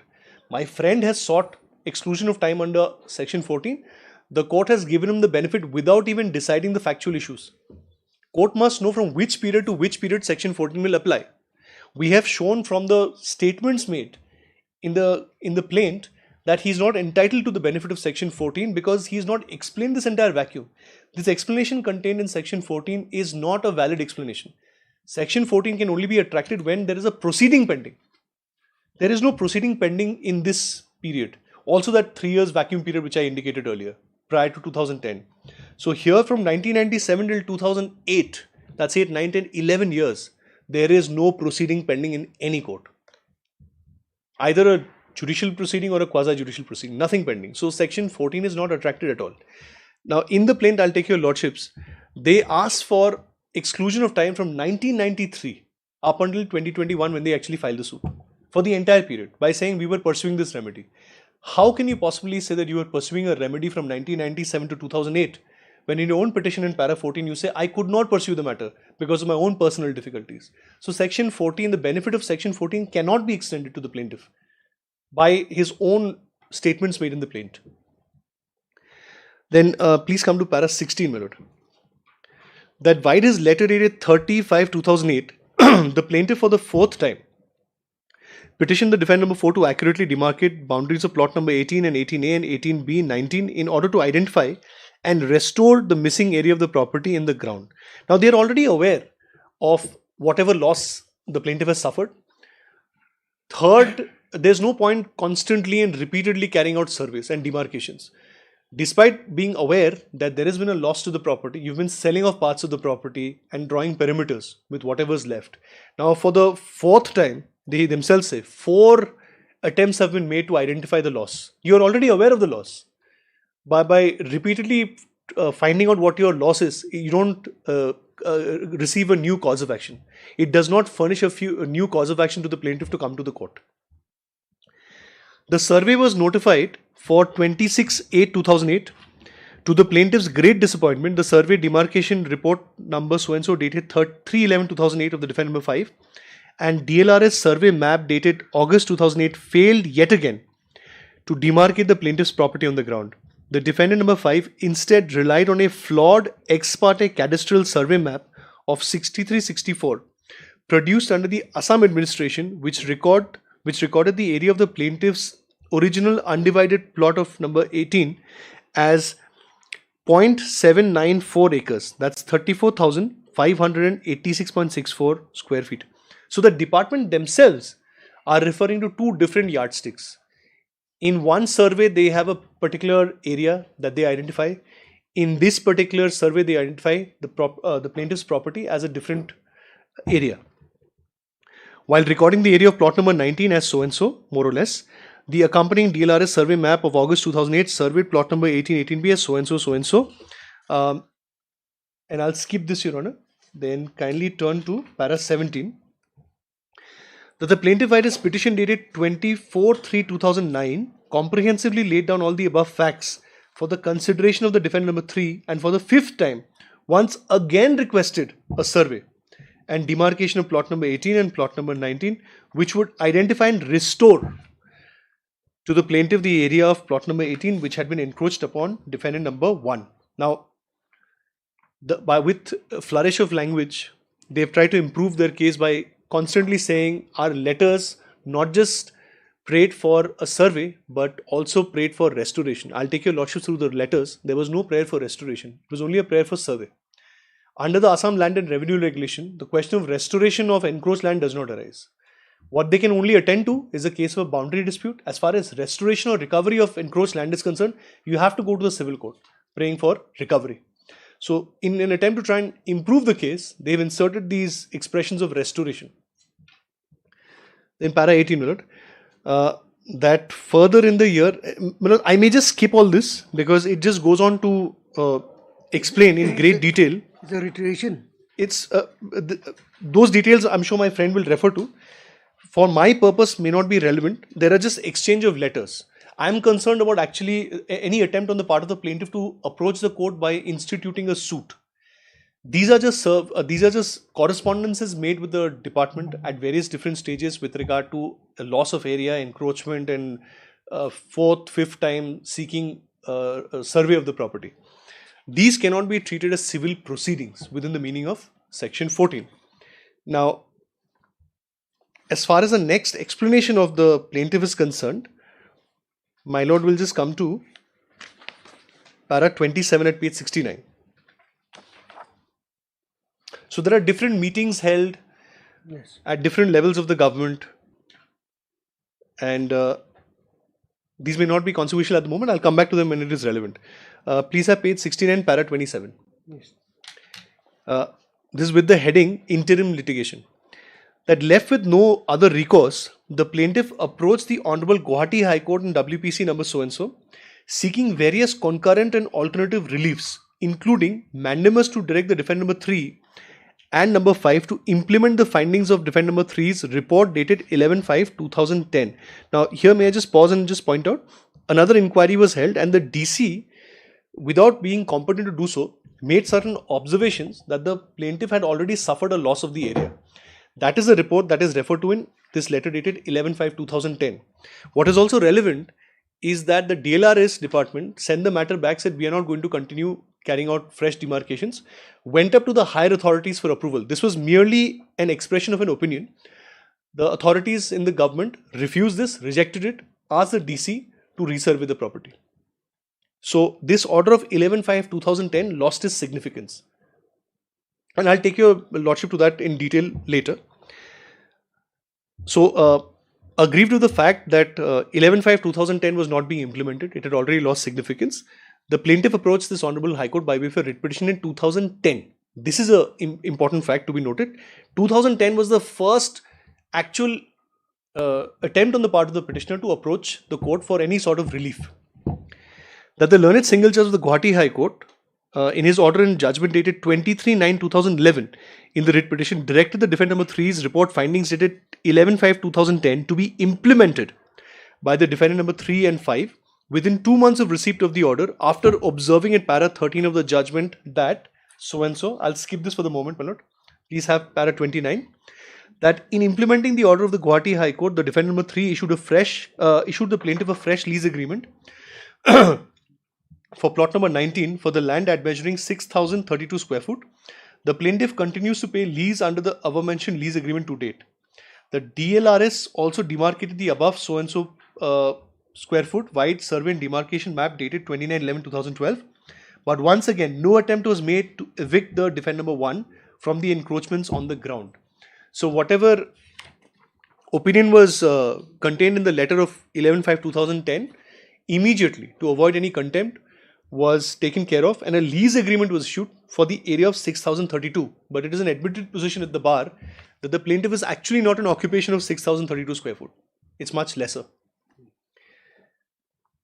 That meanwhile, please see para 30 minutes, that meanwhile in February 2012, the defendant number 1 filed writ appeal number 2 of 2012 before the division bench of the Honorable High Court of Meghalaya, challenging the above judgment dated 23/9/2011 of the learned single judge. While its judgment dated 21/7/2014, the division bench of the Meghalaya High Court allowed the writ appeal of the defendant 1 on the ground that the serious disputed questions of fact between the parties come within the realm of private law. The writ petition is not the proper forum for deciding the rights claimed, and the proper forum would be a civil suit in the civil court of competent jurisdiction.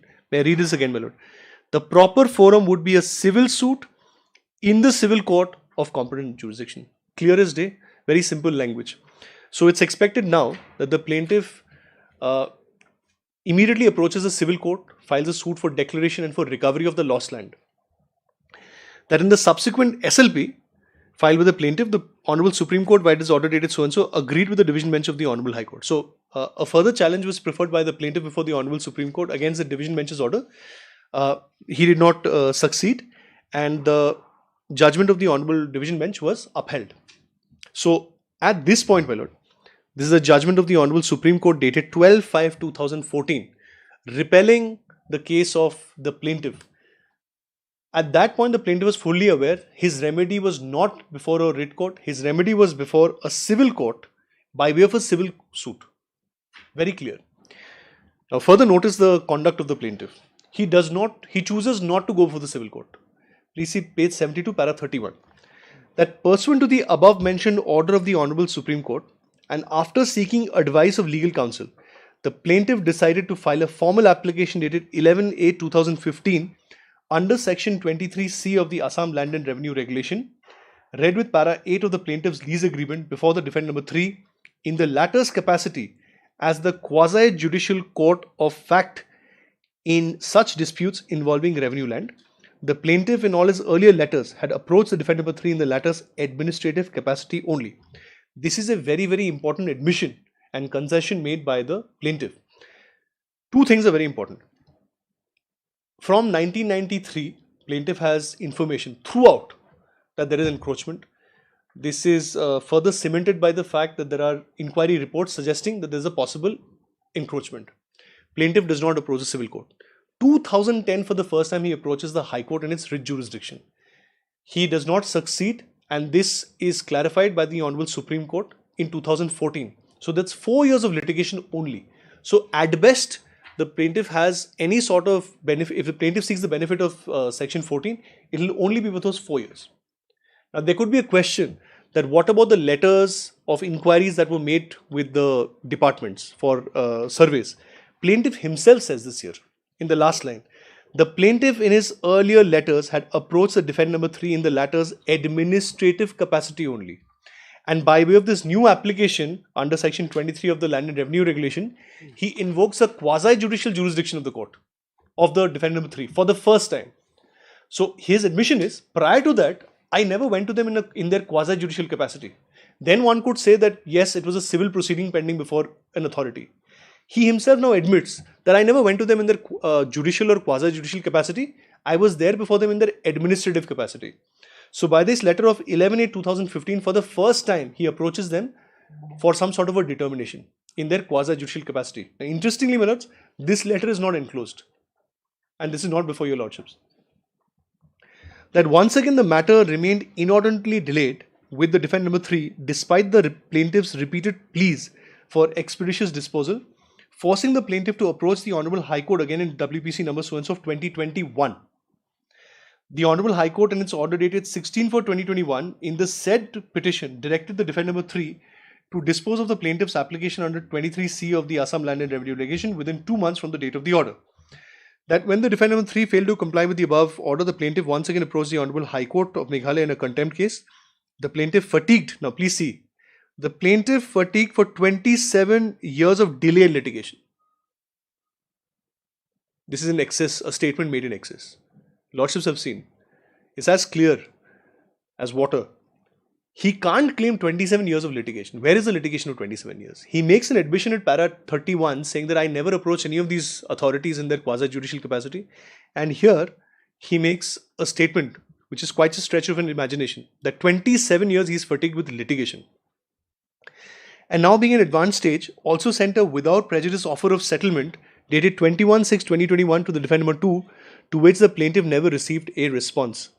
That meanwhile and during the pendency of the above contempt case, the defendant number 3 finally passed an order dated 10/6/22 rejecting the plaintiff's application under Section 23 of the 1886 regulations on the grounds that the decision of the Honorable Division Bench in writ appeal number so-and-so holding the matter of demarcation as being exclusively triable by the learned civil courts of competent jurisdiction would be binding on the state PWD and would indeed also bind the applicant herein. Now, Section 14 of the Limitation Act has a couple of requirements. One is bona fide and due diligence. Now, despite being completely aware that he had to go for a civil court by way of a civil suit, he embarks on this misadventure of going before the revenue authorities by way of this application, which comes to be dismissed ultimately in 2022. So from 2015 to 2022, deliberately, with complete lack of bona fide, he approaches the wrong authority. Despite being told by the highest court of the land that you must go before a civil court, he decides to go before a wrong court. So this is complete lack of due diligence and complete lack of bona fide here. Then kindly see para 35.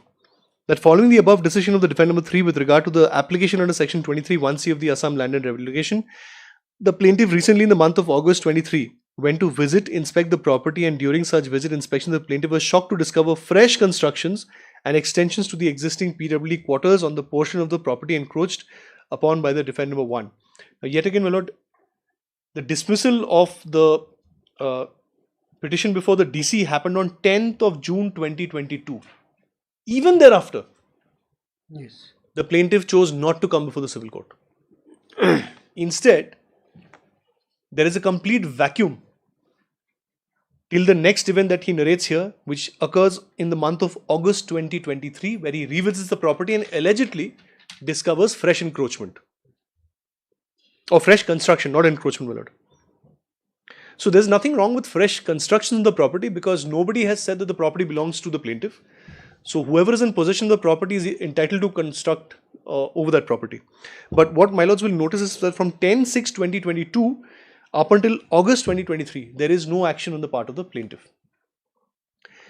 It is submitted that various incumbent deputy commissioners, being the competent authority on matters involving revenue lands under 1886 regulations, have over the last 28 years acknowledged the merits of the plaintiff's claim of encroachment by the defendant number 1 on his plot number 18, and have all taken actions in support of the plaintiff's claim short of evicting the defendant number 1 and returning possession to the plaintiff. It is submitted that the plaintiff was also denied justice in the litigations before the division bench of the Honorable High Court, the Honorable Supreme Court, and the defendant number 3 in application number 23 of the 1886 regulations on the ground of jurisdiction and not on merits of the plaintiff's case. We have no dispute with regard to that. Assuming for a moment your case has not been addressed with merits and only on the case of jurisdiction, it is incumbent upon you to immediately go before the competent court. And the Honorable Supreme Court and the division bench of this Honorable High Court have already indicated to you in express terms where you need to go. It is submitted that the findings of the defendant number 3 in his report dated 11/5/2010 revealed that the defendant number 1 had begun their initial encroachment on so and so. Again, this is all an explanation, not relevant for the present purposes. Then my lords will please turn to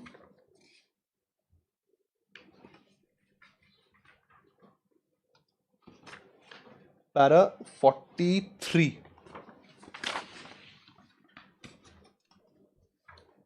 Para 43 at page 78.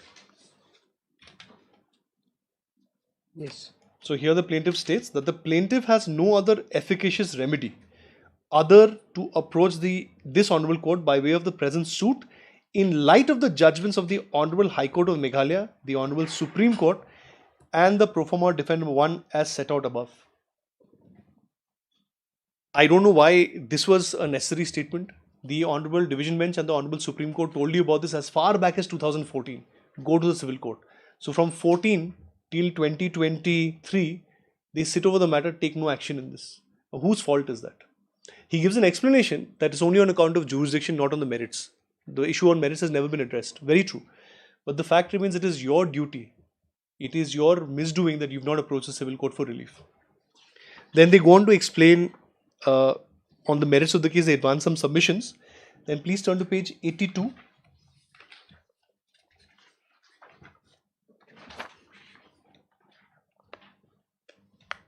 I'm sorry, first please have page 78 itself, para 44. Yes. So in every suit, for the purpose of understanding whether there is a cause of action and for the basis of computing limitation, a plaintiff is required to indicate when the cause of action arose. So para 44 up till page 82, the plaintiff explains in great detail when the cause of action arose. Now let's please see this. I will not read the entire thing in detail. I'll just read out the first part. Para 44 minute. That the cause of action for the instant suit arose on 25/1994 when the plaintiff IPS officer, whilst on deputation at Delhi, is informed by friends that the property is being encroached upon by defendant number 1. This is again inconsistent with the pleadings made at the introduction of the plaint, because they say from 88 to 1993 he's made aware of these encroachment by friends. 94 he comes and sees it and then files a letter, writes a letter to the DC. So this is not correctly stated. There's some inconsistency. But nonetheless, even if we assume that the starting point of limitation is 1994, he goes on to explain 1994, 1997, and then directly jumps to 2008 in his own cause of action paragraph. So from 1997 to up until 2008, what really happens, that entire vacuum is unexplained. This goes on, and then please have page 82. Another very important statement that is made by the plaintiff in the same cause of action paragraph. Yes. Just, it is a continuation of para 44, fifth line from the bottom, my lord. Yes. It begins with the cause of action is still continuing. My lord has it? Yes. The cause of action is still continuing, as in the month of August 2023, the plaintiff discovered that on the portion of his property being encroached, the defendant number 1, there are fresh constructions and extensions to the existing encroachment that are being carried out by the defendant number 1. In a case of declaration and recovery of possession, in my humble submission, this whole concept of continuing cause of action does not arise, and I'll make good of that submission at a later point of stage, but this is an important statement that he makes. Then please see para 45, my lord. Yes. that as the proceedings aforementioned in connection with the property were pending adjudication before the defendant number 3. This is a complete misstatement. And thereafter being sub judice before the Honorable Guwahati High Court, Shillong Bench, and the High Court of Meghalaya, the Honorable Supreme Court, and then again before the defendant number 3, which almost took 28 years. That is from 25/1994 to 10/6/22. As such, as per the principle of Section 14 of the Limitation Act, the plaintiff is protected against the bar of limitation. This entire paragraph is a misstatement, designed to mislead. Complete misstatement, my lord, because there is no question of litigation from 1994, as I've shown your lordships. I'll take your lordships to the exact documents. He himself says that when I had approached the defendant number 3 earlier in 1993, it was in their administrative capacity.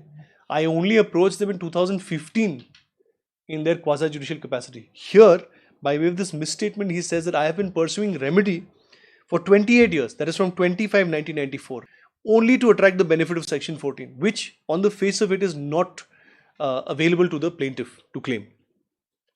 And then they go on to say that notice under Section 80 was issued. This is again, my lords will see the date, 25/9/2023. Again, there is no explanation for this delay. After that proceeding was dismissed by the defendant number 3, which is 10/6/2022, they issue a Section 18 notice only on 25/9/2023. No explanation for this period again. Several months go by. Then eventually, my lord, the suit is filed in the month of December 2023. So I will subsequently assist your lordship with the entire timeline to show the different gaps and vacuums from 1993 up until December 2023 for your lordships to see whether Section 14 applies. So my lords, this in a nutshell, I've taken your lordships to the details of this case, is what the subject matter of the case is in terms of the very broad facts. Now the prayer is at page 85. These are all prayers in the alternative. Plaintiff is seeking a declaration with regard to ownership over the areas, and my lords will see on the 4th line of the first prayer, either give him a declaration with regard to 59,280 square foot or 54,024.65, or subsequently for a lesser area of 6,700. The first two prayers are not maintainable because today he can't be declared as an owner of 59,280 because he sold off these areas. Now the dispute is only with regard to either the property is 4,800 square foot or 6,800 square foot. That's the only issue. The second prayer again, that he's an absolute owner in respect of the remaining 20,000 or 6,000. Again, the first prayer is not maintainable because the property does not exist. It's only the second, which will be about 6,036 square foot. Then the plaintiff prays for damages, mean profits for illegal possession by the defendant number 1 for an amount of 15,000 per month from 2020 to 2023 with interest. Then another very important prayer. The sequence of these prayers are very important. As I was saying, in the first two prayers, the plaintiff is seeking a declaration with regard to his ownership, and it is to be decided whether he is an owner of 4,800 square foot or 67. Unless and until your lordships decide whether he is entitled to that declaration over that 6,700 square foot, other reliefs will only be consequential. These are not primary reliefs. This is another very important point which will take a turn, which will be very relevant for the purposes of this case, because my friend wants to now argue, and he's argued this before the learned trial court, that his principal prayer is a prayer for recovery, which your lordship will find at page 86, para D. It says recovery, restoration of possession to the plaintiff of the area being declared as compromised as comprising of plot number 18, of which he is the exclusive owner. Now, there are some judgments which say that when a prayer is made with regard to recovery, that becomes a principal prayer, and your cause of action for the purpose of computation of limitation will be determined with this prayer, by keeping this prayer in mind as the principal prayer. Because the limitation for recovery is 3 years, it's 12 years, whereas declaration is only 3 years. Now, if we are to compute the cause of action from his original knowledge, that is 1994, or most positive information is 1997, when he had the information post-survey by the defendant number 3, then the starting point of limitation is 1997. We are giving him the benefit of doubt. And if we compute 3 years, keeping in mind that declaration is the principal prayer, then the suit is hopelessly time barred. My lord. Because your lordships will notice that the only attracting section 14 will be only with regard to the 4 years that he spent in litigation before the Guwahati High Court, the Meghalaya High Court and the Honorable Supreme Court. That's 2010 to 2014, that's 4 years. But from 1997 up until 2010, there's no explanation. So if declaration is the principal prayer, his limitation is 3 years. That's from 1997 up until whatever. That's 3 years up till 2000. But in case recovery is the principal prayer, there will be 12 years. Then again the question arises, from which date? In my humble submission, it will be from 1997 itself, when you had information. So either way, his suit will be barred by limitation. The third alternative argument, which is not prayed for here anywhere, is that there is no limitation whatsoever because I am in adverse possession. Now, I will take your lordships to judgments on this issue. Adverse possession is only something that I may claim subsequently. I am not claiming adverse possession as on today. My friend would like to argue that since I am going to claim adverse possession, the limitation will start the day I file my written statement in the suit. No, because the fact remains that you have maintained that you have not encroached upon the... I have not encroached. Adverse possession is a completely different concept. That I am sitting in somebody's property, knowing very well it is not my property. He is fully aware of the fact that it is his property and some third party is squatting over the property. And he does nothing about it, despite having information. And I have done something in furtherance of my possession, of my illegal possession, for a substantially long and continued period of time. Then I am entitled to attract the concept of adverse possession. For that I have to plead that. I may not plead it, because all throughout, there is not a single whisper of adverse possession anywhere. It's only a case of a boundary dispute. All throughout. So that's the sum and substance of the issue. The legal point will be the application of section 14, the starting point of limitation, and number 2, which is the principal prayer, whether recovery is the principal prayer or is it a consequential prayer. If so, which law will apply? That's the sum. So today I'll just conclude with this, my lords, and I'll make my compilation of judgments and assist your lordships on the next day on the point of law. So we'll continue then. Well, please, lordship.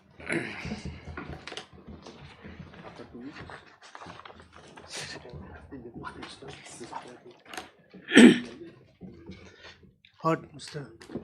SN, letter GA for the state petitioner. Hearing is not concluded and will continue on the next date. This is matter to 2 weeks. Briefly, lordship.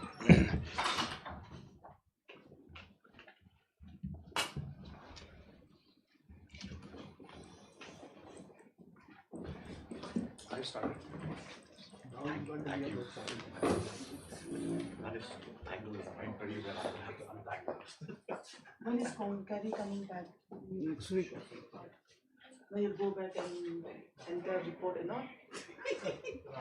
Next week also I have to. Next week also? Or sure one will be on Monday, Tuesday also? No, next week will come on 24th, I think. Oh,